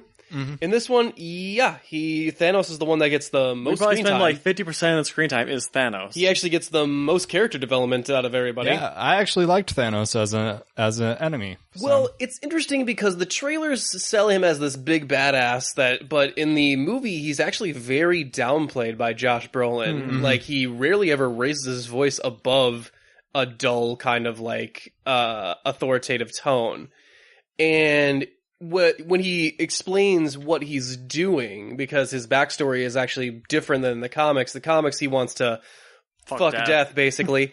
I guess Disney thought that was a little weird, so they decided to give him a little bit more of a backstory, which is he's trying to maintain balance throughout the universe by killing half of it, because the universe's resources are finite, and I don't know, sometimes when he breaks it down, it's like, huh. I mean, he kind of makes sense. Yeah. It's crazy. It's very Machiavellian. He's psycho, but what he's saying is, it's not like he's inherently flawed in his logic. Well, go ahead. They show a flashback for Gamora, and it's like we were happy there. Yeah, but you were starving. Yeah, you were starving. And your planet would have been destroyed, except for I came down, killed half the people, and now it's better. It's interesting how he comes down, and he is so convinced he's the good guy that he's like, no, I'm helping you guys out. Well, it's like the very definition of somebody who's doing the very wrong things for the right reasons, where they believe they have a noble cause, but what they're doing is so wrong. Mm-hmm. And it's impossible for them to see it. Yeah, he's so far gone by that point, and he has to make as far as many sacrifices that are made in this film, even he has to make a few, which is very interesting. Although what I do kind of like about this one is that half the time the argument is well, what gives you the right to decide on who gets to live or die? And they've established it pretty early on, no, if he gets all the Infinity Gems, he's just going to be able to click his fingers and randomly half the universe will be wiped out. He says at random, dispassionate. That's how that's the only fair way. And the thing is about it is that he wants it's an interesting motivation for a villain, because he wants the Infinity Gauntlet, because his original method of just coming to a planet and wiping it out himself is just a little inefficient, and he finds it not very merciful. Mm-hmm. He actually no, it'll be a lot easier on everybody else if I just get the Infinity Gauntlet and then just solve this problem immediately. That's what's best for everyone. And that's very interesting to me in that sort of motivation. He really likes to streamline genocide. Yeah. Well, he always is talking about mercy. Like, he's always thinks like what he's doing is, the merciful thing to do. The biggest downside is that he does view himself in a way superior to everybody, and as like he's treating everybody as cattle that have to be culled, or like a deer population that's overpopulated. Right. Well, he comes down, and Thanos is one of those guys where he shows up and he's like, I'm not your typical Marvel villain. I'm here to get shit done. I mean business, and I'm not here to fuck around or make a big speech. I'm just going to kick the shit out of you and take your Infinity Gems. Yeah, I mean, we should probably just establish right away is that... Wow, I was not going to mention that at all. And bleep that out. And I'm just going to bleep that out completely. Okay, well, how are we supposed to talk about this movie if we're not... Well, we talking in vagaries. We talk in vagaries. It's going to be super vague, dude. Like, think of what my plot synopsises are always. I always just skim over the top, and Nick always goes like, please give me more. Well, the thing about this movie is that the heroes basically get their dicks kicked into the dirt throughout most of this movie. Like, Thanos is such a unbelievable badass. I think that he's surprisingly fast too. Like, when you see him, you're like, oh, he's a big Hulk-like guy, and then like as soon as you see him move during a fight, it's like, holy shit. Yeah.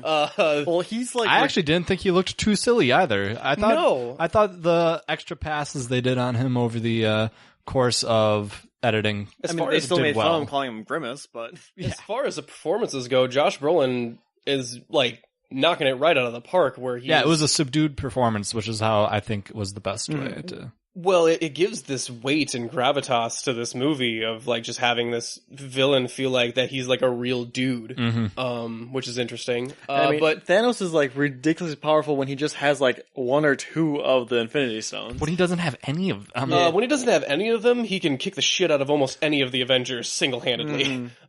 So when he's rocking two of them almost immediately during this movie, it is, like, the stakes are super high. I also love his crew, the Black Order that they're called. And they are some interesting guys. I mean, they're interesting for henchmen, in the fact that they are all probably like Gamora, children of Thanos. Yeah. But we never really get any backstory for them. It's weird, too, because they look almost like fantasy type. They look like they've been pulled out of WoW, almost. Yeah. We have a tiefling, we have a goblin, we have a... Well, they're just kind of neat enough to be visually interesting, but nothing like that is like, well, we have like 1,000 other characters to get to, so we're not going to spend too much time developing these new guys. Yeah, and I liked his like main like right-hand man. Yeah, the right-hand guy, I loved him. He came down and talked serious shit to all the guys, like, behold, everyone, the grace of Thanos. You are about to die the most noble of deaths. He's like really selling the word there. Yep. Also, he's a wizard, so we get a straight up like wizards duel like right off the bat between him and Strange. Let's talk about some of the visual effects and some of the battles. Wow, because that's something we can talk about vaguely. But the visual effects are awesome. Well, they are just like you. I mean, you remember the fight in Civil War, the airport fight, right? And it's all, heroes fighting heroes, and it's all great in this great giant action sequence. But now there's like, 20 different characters to pair off into different groups, and we get to see how they interact. Like, hey, you ever wondered how Spider-Man would fight with Star-Lord versus an enemy? You get to see that here. Yep. You ever want to see him rescue Doctor Strange? You get to see that like out of nowhere. You want to see the Cap and the Avengers go to Wakanda and just make the biggest final stand ever? You get that here, and it is all very visually just splendid. And not only are there stakes, there is still humor in it. Oh, this movie is actually legitimately funny at times. I mean, 2.5 hours, it'd be a hard watch if it was dour and down the whole time. Because looking at you, DC. Because the story beats are, I'm not gonna lie, guys, this movie's kind of a downer for if you just go by the main story beats. The only levity that comes is just that the characters themselves are very funny, including Thor teaming up with the Guardians, which is a great pair-off. That is fantastic. I thought, like... He looks like an angel. Gave birth to a pirate or something like that. He's like an angel and a pirate merged together and gave birth to a perfect human being. I thought Drax was gonna fuck Thor at some point. Like, they were, like, when he was unconscious and they were all just touching him, I'm like, this feels a little weird, guys. And then Gamora starts feeling of his arms. And he's so sinewy. Stop touching his sinewy arms. Would you stop touching his muscles? And yeah, they even get to introduce new characters now. Detractions, and I know I'm gonna get raked over the coals for this by anybody, but yes, there are a couple things wrong with this film. For my opinion, like, not a lot, okay? I still feel it's very solid overall and very impressive what they do with this basically, like, first half of a climax of a 10-year story. Yeah. But there's a couple two new locations that are introduced to where, like, I mean, one or two is fine, but there's like 3 or 4 new locales in this that are dropped, and it's kind of hard to remember where the fuck we are. Well, sometimes we essentially have 3 different storylines running in this movie. Yeah, and that was a good idea, to compartmentalize missions and stuff, and to have them coalesce at the end. That was actually probably a smart move. But yeah, we have the Guardians and Thor fucking off in space, trying to do their workaround for Thanos. Teenage Groot. Yeah, with Teenage Groot. I'm surprised they actually stuck with Teenage Groot. Me too. Like, they are really sticking with that continuity for what it's worth. Get it? Stick.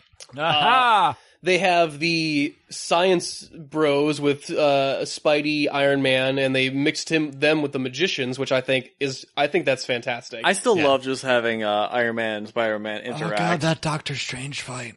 Wow. Ooh, man, Doctor Strange comes out looking real cool in this movie. I gotta tell you guys, if you were disappointed that he didn't get to be like his full badass in his origin movie because he was still learning, he gets to be the Sorcerer fucking Supreme in this, and he gets some cool fucking moments. Yeah.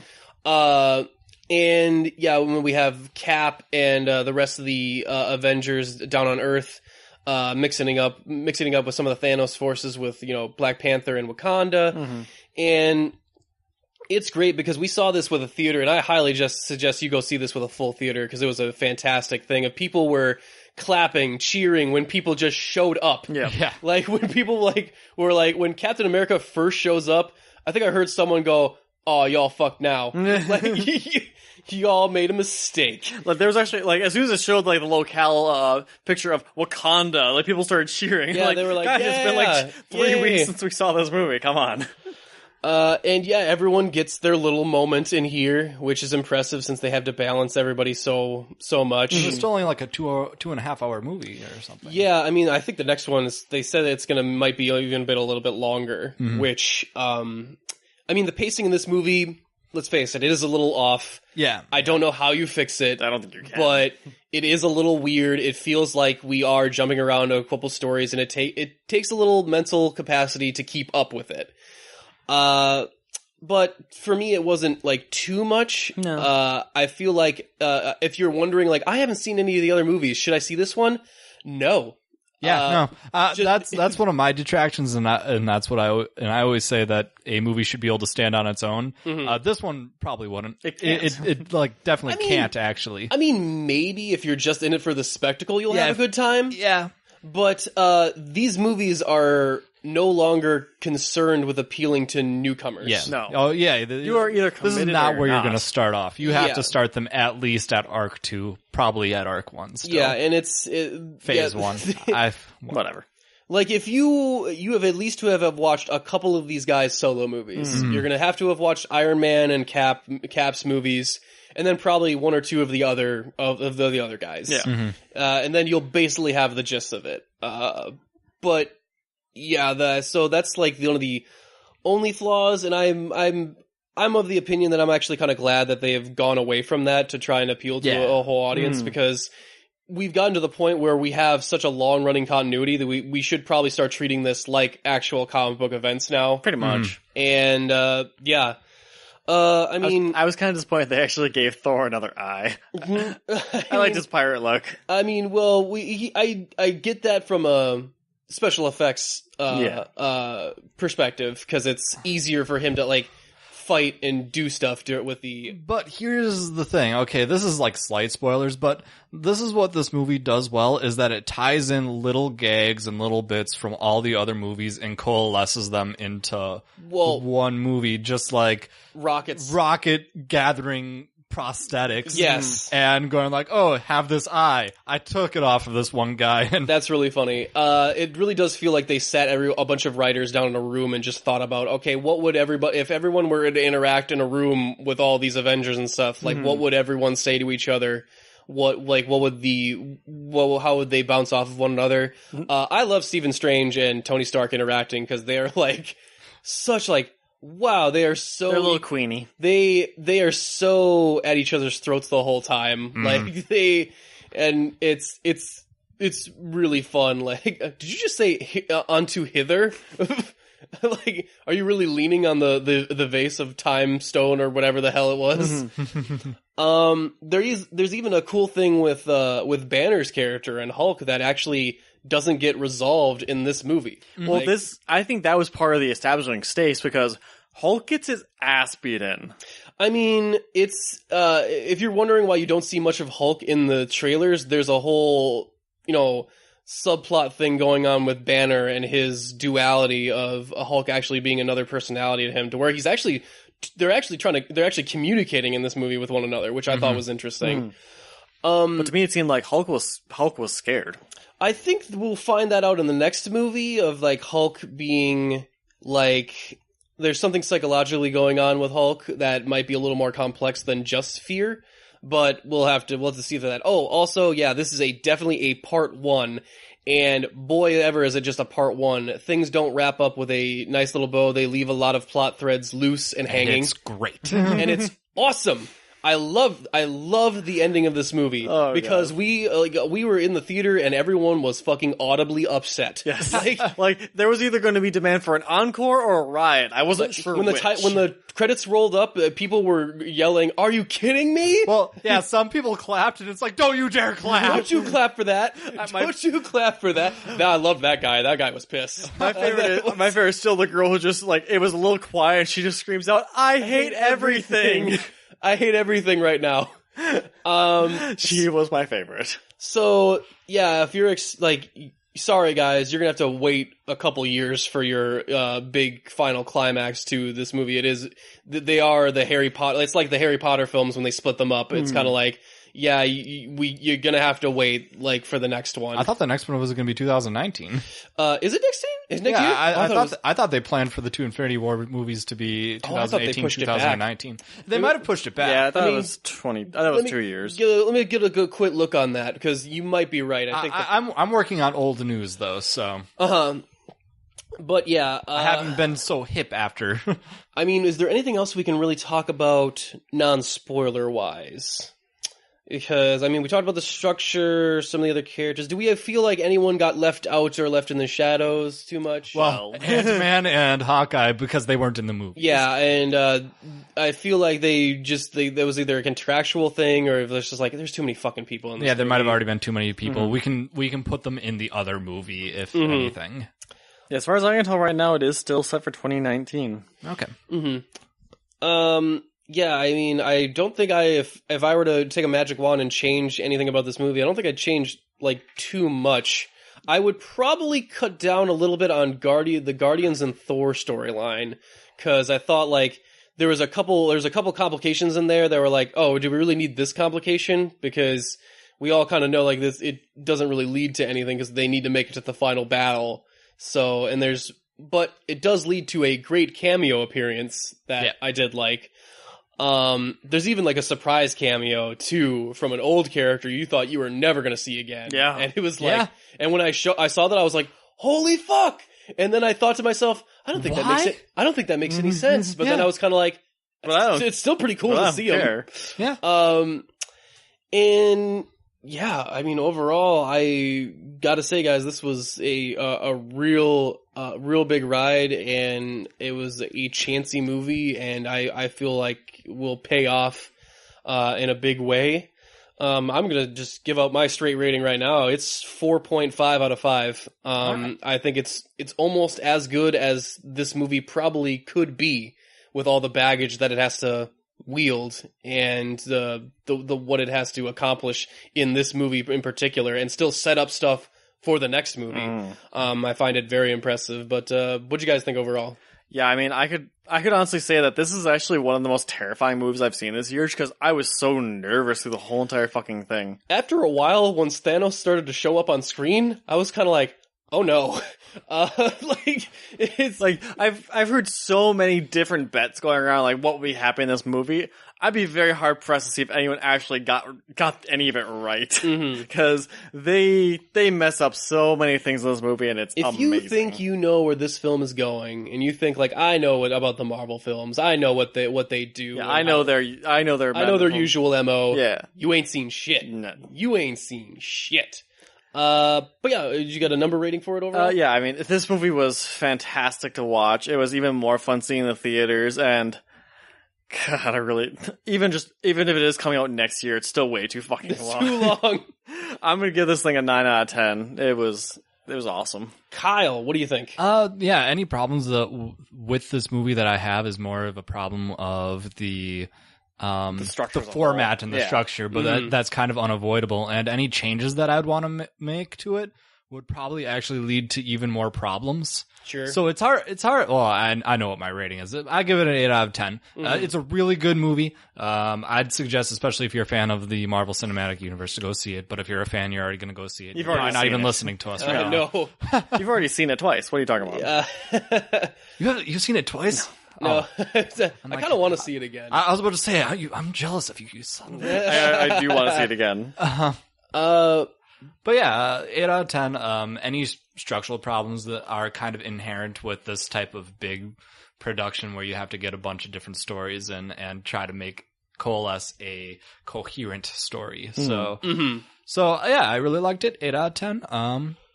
8 out of 10. Okay, well, with that, I think we can go into our spoiler section. And we will go into that after this small musical break, guys. But if you want to just watch the movie before doing that, we, of course, understand. Just maybe, No, it's not that we don't understand. We demand it.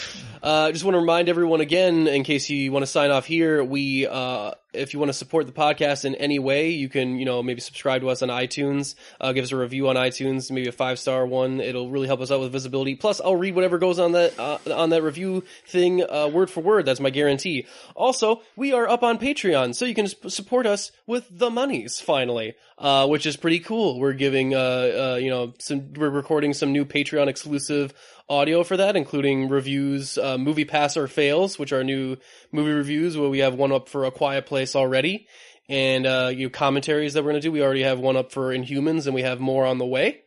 So, yeah, without further ado, let's just cut to it. We'll be back right after this. Time for you to say goodnight, the sun is getting real low. Shock you with the riddles, fight, now you're moving real slow. How does it feel knowing you could never take us? Put on my steel toes, stomping purple balls, grape nuts. Romanov, double agent, highly trained assassin. That means I'll stab you in your back and you won't know what happened. Tony Thorin, captain, gonna leave you blue and blackened. Avengers, assemble, my crew is never lacking. Alright. Spoiler sections for Infinity War, guys. Okay, most important spoiler right off the bat. We had to mention this one first more than anything. Okay. Peter Dinklage is a giant dwarf. Peter Dinklage is a giant dwarf, and I find it amazing. Yeah. I think that's hilarious. He's even named, like, the dwarf, and he shows up, and he's this giant character, and I don't know. It just really amuses me for whatever reason. I believe Peter Dinklage has spent a lot of his career preventing himself from being typecasted. Yes. And for him to see this is like, okay, you're going to be a dwarf. But you're a dwarf, but there's a caveat, right? So and you probably just looked at the script and went like, all right, yeah. I'll take it. He was one of those elements that I'm like, do we really need a new character thrown in at this point? But he's so, fun to just have on there, and he's always such a treat, to see Peter Dinklage. I'm loving Dumb Thor. Dumb Thor is the greatest thing they've ever done to that character. So bad. I'm sorry, Thor fans, but Thor is much more of an entertaining and likable character when he's kind of stupid. Also, Chris Hemsworth is just really good at playing dumb. Yeah, he's in having him play with playing off with the Guardians feels amazingly right. You speak Groot? Yeah, Asgard offered as an elective. They offer it as an elective in Asgardian. I almost lost my shit in the theater. Because it's like, well, why not? It's such a throwaway line too. It's like barely half a second. Yeah, I took it in Asgard as an elective. Yeah, why not? Further establishing that he is just a frat boy. So early deaths. There's a lot of some early deaths in this film, and then not quite as many until the end. So the early deaths are like what Travis almost spoiled in the beginning, which we're going to bleep, and we're probably going to put it in as a beginning cap. As a beginning capper of like this, come on. But yeah, the Loki and Heimdall both end, as well as basically most of the Asgardians. They said half, but I'm like, I didn't see anybody live. Any Asgardians. I didn't see, they were all bugs on a windshield. How was that half? Thor was literally a bug on the windshield. Maybe they'll show later. Maybe there was another ship. Maybe there was some escape pods that they showed get away, and because we didn't see Valkyrie at all. True. We didn't see Korg, we saw some of the gladiators, but not all of them. So I'm assuming that some of them must have, maybe got away on a different part of the ship or something. But yeah, it just starts off with Thanos kicking, already having kicked the shit out of Thor and all of his buddies. And even before that, a week before, he's destroyed Xandar and got the purple gem. Yeah. The one that the Nova Corps had. So I just assume that the Nova Corps are toast. Only half of them. They are only half of them. And yeah, so Loki gives them the Tesseract and tries to barter for their lives. Hulk gets into the mix and just gets his ass just straight kicked. And Thanos gives him his ass. And so Loki tries to get in one last betrayal there in the end, and he dies. And I mean, even Thor seems like, well, he's been dead before, but seemed pretty permanent this time. And it's hard to say as to who will stay dead in this in the continuity now. Yeah, it's really hard to tell. Heimdall manages to teleport Hulk into the Bifrost. In the Bifrost and throw him at Doctor Strange's house, and that's how they meet up. And I love the fact that the Guardians meet up with Tony and them later, and they take the fight to Thanos on Titan. And that's a great fucking fight scene. Also, the spider suit, the Scarlet Spider suit that has fucking legs on it. Yes. Yep. What? That's amazing the first time that shoes up. Well, I like the Scarlet Spider suit, but I also love Tony's new suit, too. Yeah, his nanite suit. Yeah, that's pretty cool.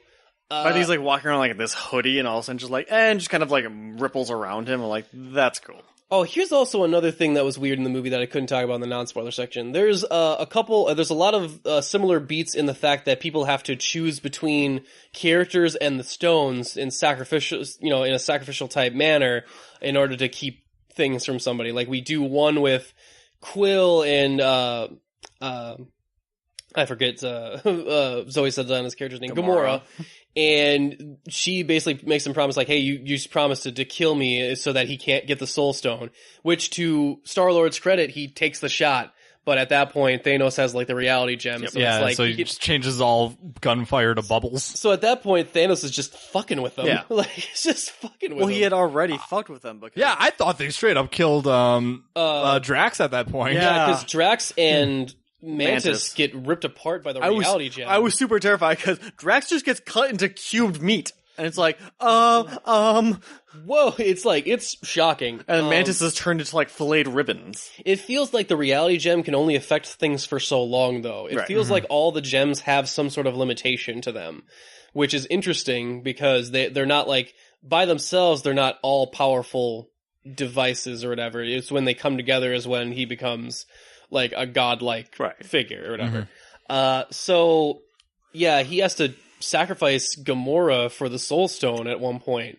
And it's actually a very touching scene where he's like crying. He like you actually get the feeling that Thanos is like, this is a big deal to Thanos that he has to do this to make this sacrifice. But and they do try to make a point of it where this guy does actually feel emotions and not just like he has a form of empathy and also he has human emotions. It's weird. He gives a shit. Like it's not the fact like he truly does love Gamora.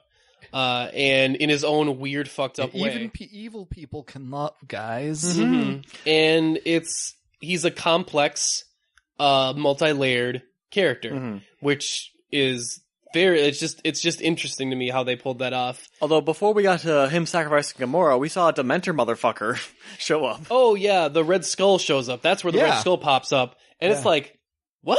What the fuck are you doing here? And apparently he got transported by the Cosmic Cube here to guard the Soul Stone for whatever reason. And I'm kind of like, okay, like this.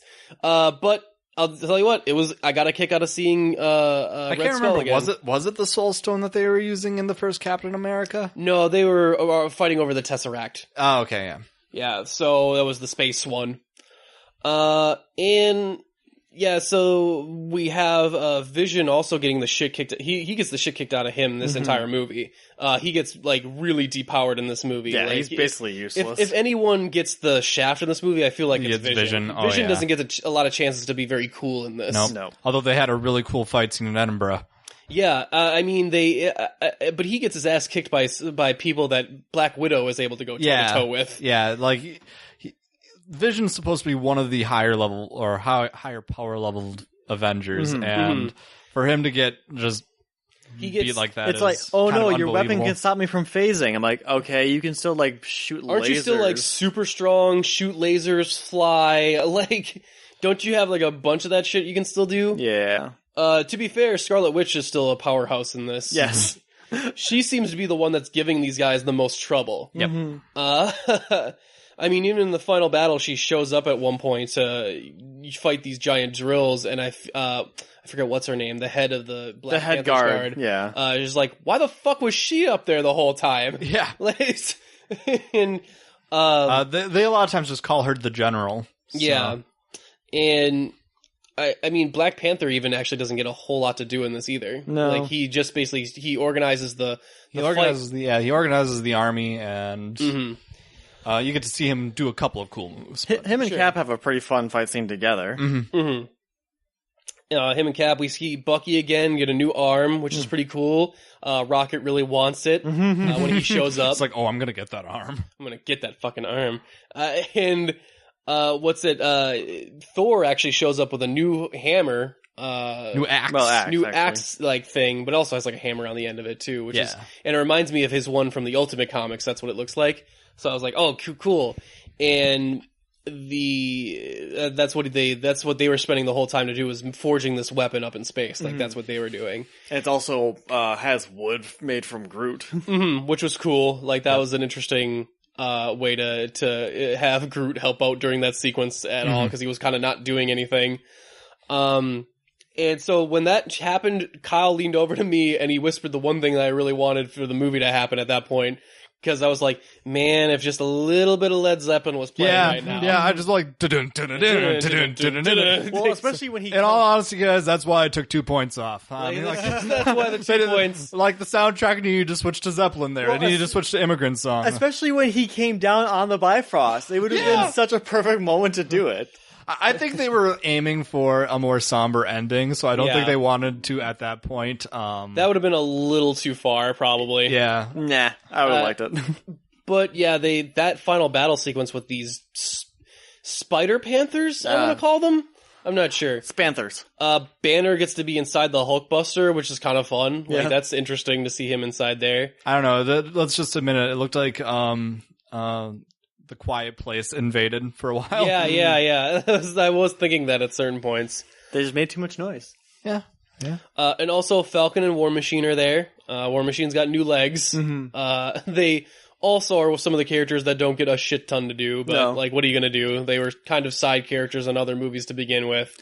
Shuri gets to prove that she's smarter than Banner. Like, Like, she just gets to condescend to the colonizers. Yeah, and let's just let's mention that the old guard is starting to look old in this movie now too. Yeah, they make it look like Cap and the other Avengers that were on the other side of the Civil War have been kind of on the outs, and they've been looks like they've been struggling a little bit to keep up the hero work while maintaining a under the radar type presence. And it was interesting to see that Vision and Scarlet Witch actually developed their relationship amongst all that. Like they were carrying on their relationship in secret, which was interesting to me. That was like one of the most badass scenes though in Edinburgh, where they're starting to get like Vision and Scarlet Witch were starting to get their asses handed to them, and you just see this silhouette in the background as the train's passing. We're like, and then the whole audience was like, "Oh shit!" Oh man, I actually kind of geeked out a little bit because they fell in front of the statue of Hume, and Hume is a philosopher. Doesn't matter too much. I don't need to go too much. All I needed to know is go like, no, they did. I would have geeked out if somebody touched his toe, because that's the thing in Edinburgh. As you walk past the statue, there's one of his toes are sticking out, and I just wanted them to touch it, and because people just always touch it as they walk by. It's for good luck. Okay, Vision should have totally touched that. Vision should have touched that. Maybe if he touched Hume's toe, he wouldn't be dead. Yeah. I also love that the Spider-Man got to hitch a ride on the spaceship going up to space. Yes, and he blamed Tony for it. Like, on a certain level, it's kind of your fault. Like, Tony just won't like, bitch, no you didn't. If you come at me with that again, I will spank you and send you back home to your aunt. Don't you dare make another pop culture reference. Not another pop culture reference the whole rest of the trip. Have you seen this really old movie, Alien? Aliens. I love that too, is when Peter Quill and him finally show up of like, you mean like what, in Footloose? Like, Footloose says it's still like the world's greatest movie? Yeah, I don't think it ever was, dude. Like, he looks crushed, like, I'm about to have to kill a child. Yeah, it was great seeing them work together, and all that. And their fight scene with Thanos is actually like, you know, it's surprising because you'd figure Thanos, he has like 3 gems at that point, but they give him what for? They like it really feels like they're really doing their best, and it's not like a fruitless effort. It's not like, you know, it's like they almost have it at certain points, and you really are on the edge of your seat trying to like go with it, and then like Thanos throws a moon at them, and it's kind of like, oh shit. Thanos casts meteor is what he does. Yeah. Meteor swarm. Like all of a sudden out of nowhere, like him and Strange are fighting. It's legitimately a Final Fantasy fight. I'm like, okay, this is amazing. This is the best thing. Yeah, and then Tony gets stabbed. Yeah. And it's like, it looks like it's all over for him. And Doctor Strange, his whole thing, this whole movie has been, fuck all y'all. If push comes to shove, I will save the time stone over all of you guys. I don't care about anything. That's my sacred duty. It's the time stone over all of your lives. It doesn't matter. And then, near the end point here, after an amazing sequence where Doctor Strange fights Thanos almost single-handedly. Yeah, he was doing a good job with Thanos having 4 of them, I believe, or 5. No, 4. He had 3 at that time. He had 3 at that time. Yeah, because he didn't have. Because he didn't have the time. He didn't have time or mind yet, and so they are throwing. But he didn't have reality. They were throwing special effects at each other like nobody's business. Like there was just millions of dollars being thrown at each other. It got to the point where they were just literally throwing green screens at each other. It was great. Like Doctor Strange makes multiples of himself.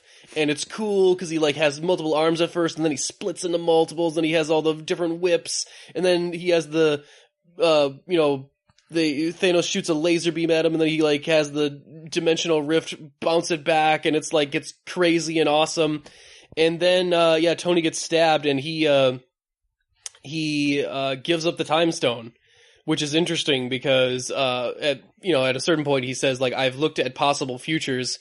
And it's like, I've looked at like 4 million? Yeah, it's a couple several million. Yeah, and he's like, is there any of them where we win? And like, how many of them do we win? And he says 1.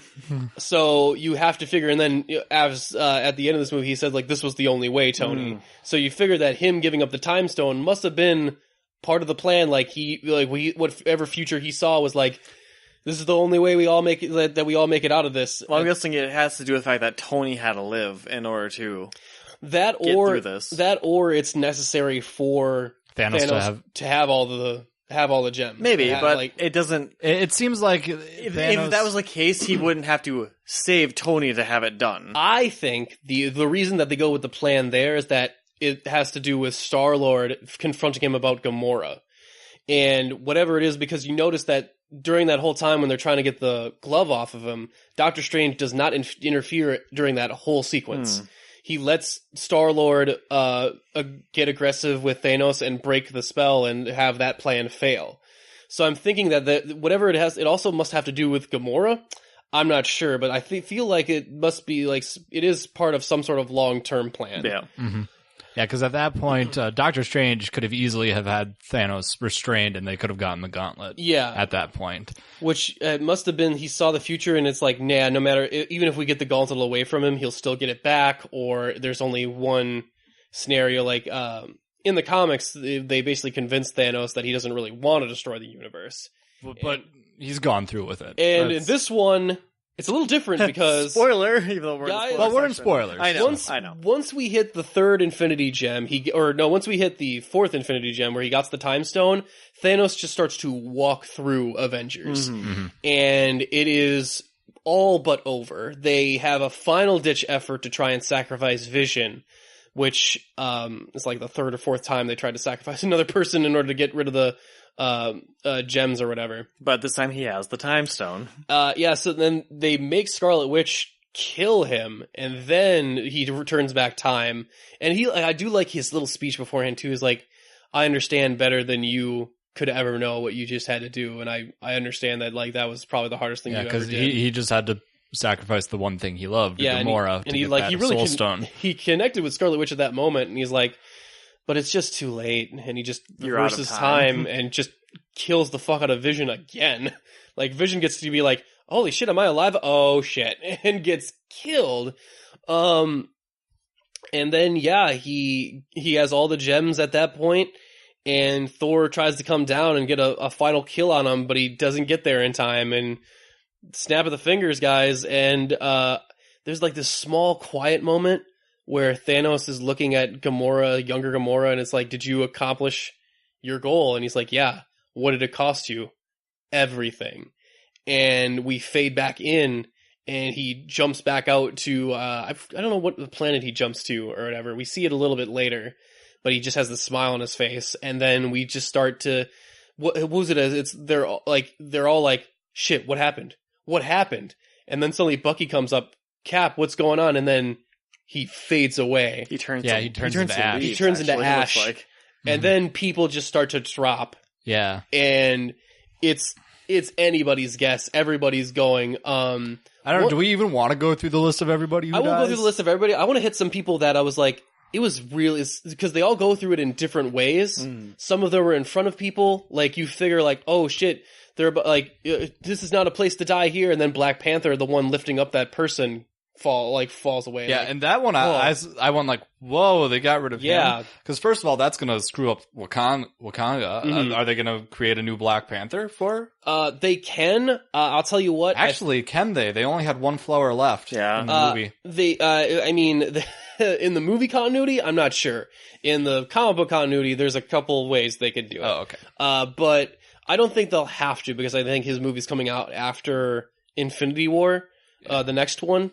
So it'll be interesting to see who they keep dead and who they try and bring back alive. Well, the way I see it is everybody who died through the Ash method, that's probably going to eventually get retconned. Yeah. Sure. So I'm not worrying about Spider-Man or they're not killing Spider-Man after they just got him. Yeah, although dark fucking scene. That was dark. He was the one guy who went like, I don't want to go, Tony. Well, he's a kid because he had that same moment in Homecoming where he was about to die underneath all that rubble, and he got fucking afraid.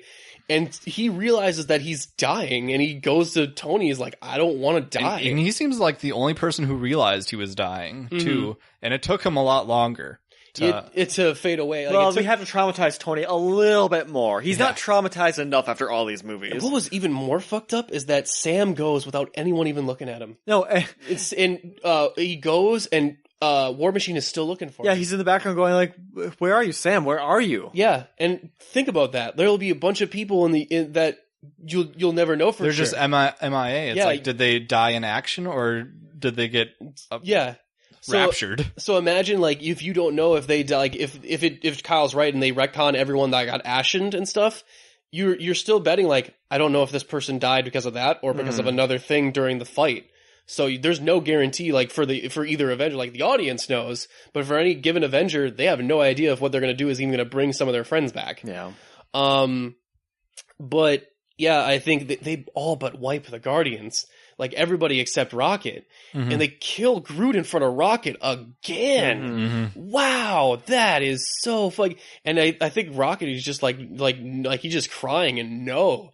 And I mean, we could spend all day here going through the list of people that get going, but the scene is like it's actually legitimately heartbreaking. They've parsed it down to basically the original crew guys. We're working with original crew plus Rocket. Yeah, plus Rocket, because we got Tony's there, Cap, War Machine, Widow, and some of the other original crew, Thor and Banner are still there. But as far as any of the newer characters, like Strange even bites it, and Strange goes and he's like, "This was the only way, Tony." So he knew that he was going to bite it too, and just put his faith up into whatever's going to happen next. There's other people that we don't even know. Like we don't even know if Wong made it. We don't know if Wong made it. We don't know if any of the extraneous characters, if they're even alive in this continuity. Although we do know Wong is invited to a wedding. Yes. He is. Because there's that amazing fight scene that we didn't even talk about in the beginning. That's also true. We don't know if Pepper made it either. We have no idea. We don't know if Aunt May made it. We don't know will Tony have to explain Spider-Man's death to Aunt May, or will that not even be a problem? And then not only that, it cuts back to, after all it's said and done, the dust is cleared and everything is settled. Then we cut back to Thanos giving a final smile, and that shit goes to Infinity War, and then that shit fades away as well in dust. And like we said, the audience goes fucking nuts. Yes. Like, what the fuck? And I think I just sat there for a minute. I was like, Disney, wow, you have got more balls than I ever thought you did. Because that is a gutsy way to end a fucking movie. Yeah, and also on the end cap where they go like, "Oh, Captain America will return. The Avengers will return." This time it was Thanos will return. Infinity War Part 2. They were swinging their dick around something fierce in that movie. They did not give a fuck. And I kind of loved every goddamn second of it. Like, that was amazing. I never thought they would do that. I can see a bunch of fans being, especially people who are just like casual watchers of movies, being really angry at that. They might be kind of pissed. I don't know. Like, for me, I mean, we always, like, because we were watching the announcements come out, and it was always advertised as Infinity Wars Part 1 and Infinity Wars Part 2, 1 year apart. Right. But we kind of always assumed that it was more or less a movie that would resolve itself and then have another part to it. Oh, I never thought that. No? You guys might have, but I never. I was concerned whether or not the next part of it would be Secret Invasion, or if they were going to keep the Thanos story going for both movies.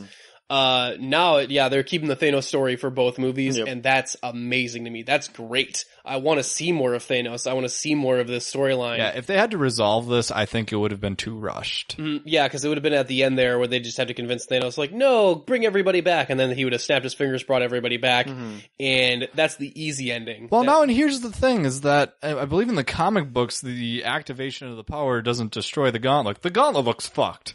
Well, in the comic books, they actually convince him, like, he only uses the gauntlet for a little bit, but he doesn't actually wipe out half the universe. He gets cold feet at the end of it, and he has an existential crisis of, like, why don't I want to kill the universe? And he has to, like, go off by himself and think about it for a while, which is actually kind of a, neat way to look at it. In this one, he follows through with it, which is, wow, that's so amazing to me. And then we even in the Stinger, we get to see how it plays out with the regular populace of, like, helicopters going down with no pilots, cars with no people in them. And then we see Sam Jackson and Maria Hill also fade out. And then when we see the message that he sent was to the symbol for Miss Marvel. Mm-hmm. Yep. So calling backup from wherever she is in space, I assume. I heard a bunch of people go like, "What the fuck was that?" And here we are just going like, "Oh, Miss Marvel." I loved that because it reminded me of the first Avengers when Thanos pops up at the end of the first Avengers, and I was like, no one knows in the theater knows who the fuck that is. Mm-hmm. Yeah, I didn't at the time. And now we all do, and now then there was the same thing at the end of this one. They were like, the fuck does that mean? Gotta think of it too. There's probably somebody like holding a baby that just disappeared, and whoop, snap goes the baby. I mean, yeah, I mean, they don't show baby death in this one, but and like surgery. You imagine your dentist all of a sudden drilling your teeth, and whoops, he's gone. You actually might be relieved at that point. Yeah, not if the drill's still going in your mouth.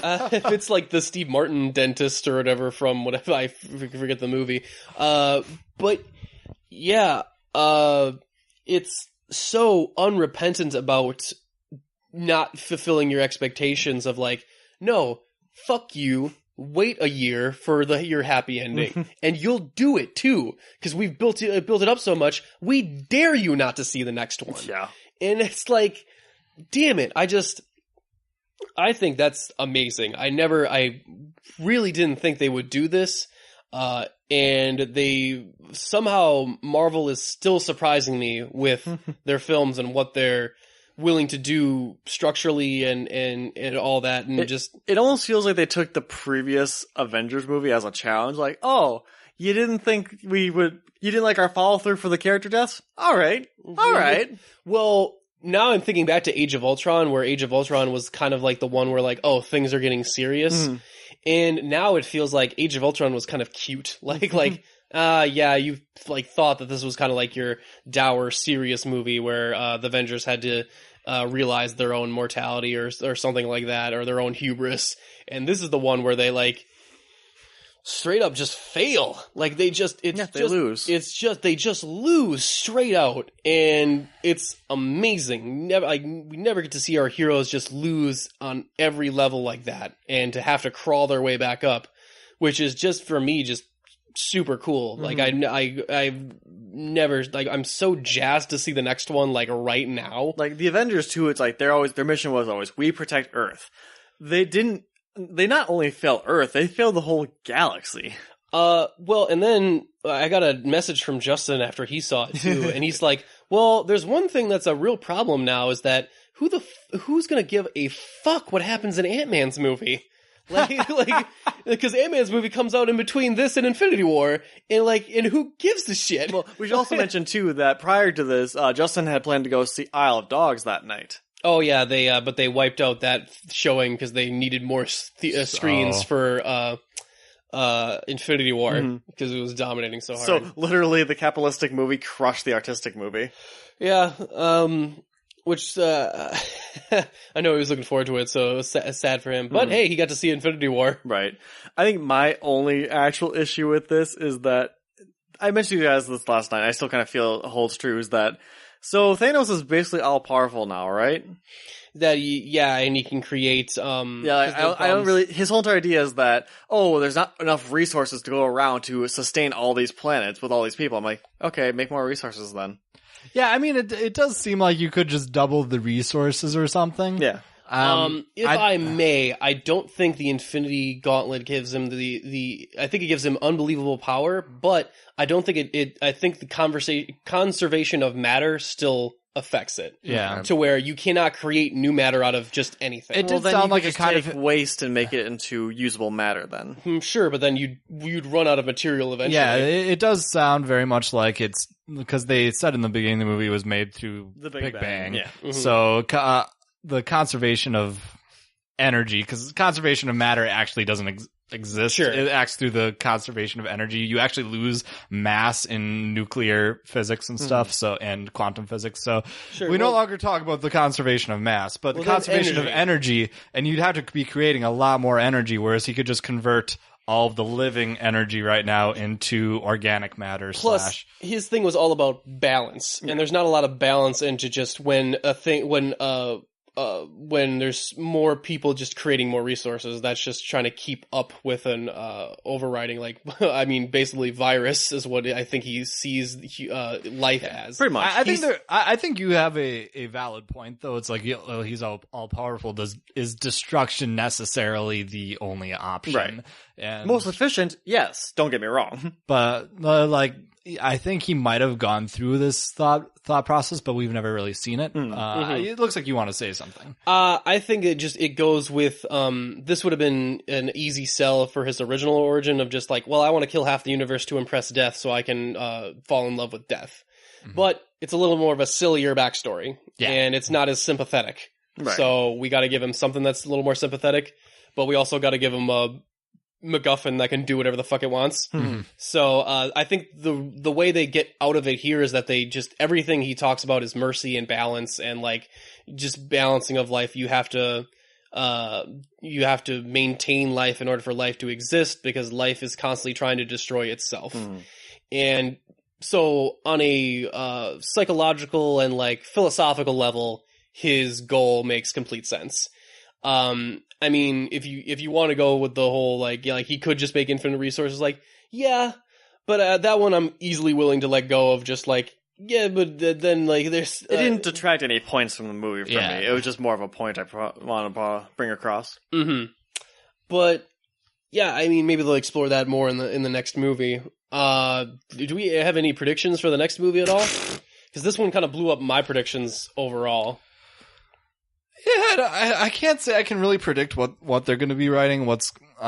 It does look like they want to give the old guard a last hurrah before their contracts are up. Yeah. Which is why they probably called whoever they could from the new group. I think they've also consolidated down so that the next movie doesn't have to be so bogged down with as many characters. Although it's supposed to be longer, so... Sure, because I'm assuming that the next one will be just one big mission in order to go after Thanos, and then whatever Deus Ex Machina happens, we'll bring everybody back for the final climax.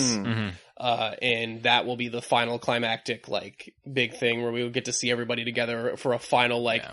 This is everyone in this, because even this one, we didn't get to see everyone in the same location. Everyone was fighting off in different subsections, and some people got to make it to the final battle while others didn't. Yeah. And we still have, like you said, some unaccounted for people like Valkyrie. I think we are going to see more development of Hulk and Bruce Banner in general. They've set that up. They left that one hanging, so they got to pay that one off.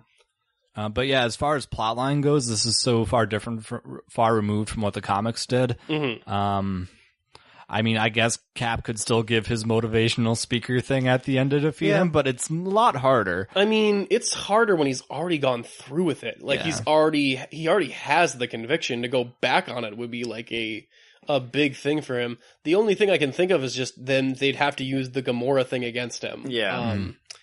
But again, like, the Marvel writers have never ceased to surprise me overall, so... It is interesting, too, because Nebula is still alive.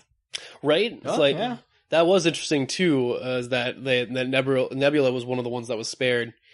And, like, there's not even a Star-Lord around to trade jokes with anymore.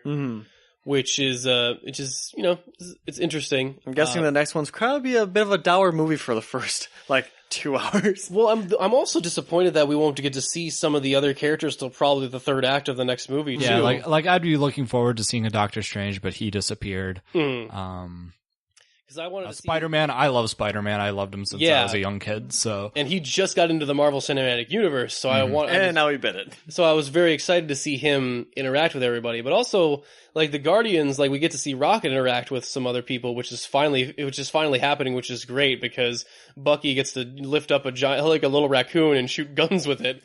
Which is great.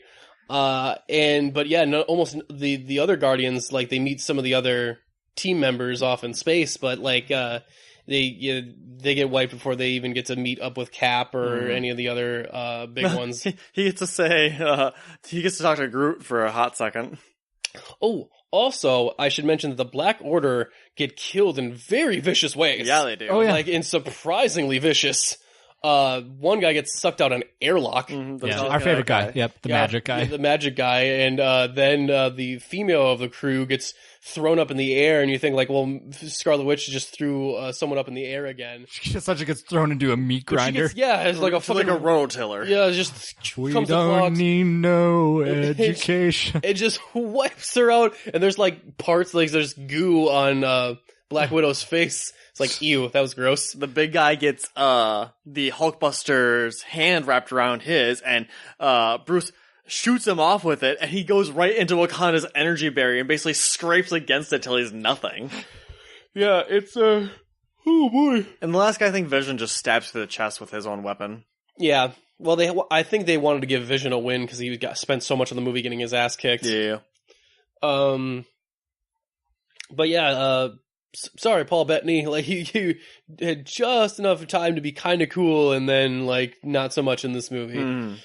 Well, he would have been a little overpowered otherwise. Well, he is one of those Avengers that's kind of a problem. Like, he's basically close to Superman level. So. Well, I don't know, but Scarlet Witch is also of a pretty high power level, and she's actually probably even more powerful than Vision. But... Sure, I mean, she has a distinctive weakness of still being like a human being. Yeah, which is kind of at least better. I mean, you can still technically shoot her, but I mean, it's just going to be difficult. There's a reason they shot the Hulk off into space for a couple movies. Like, there's just like, well, we need some tension here for the fights, and how is there tension if we have a giant green ogre that can just destroy anything?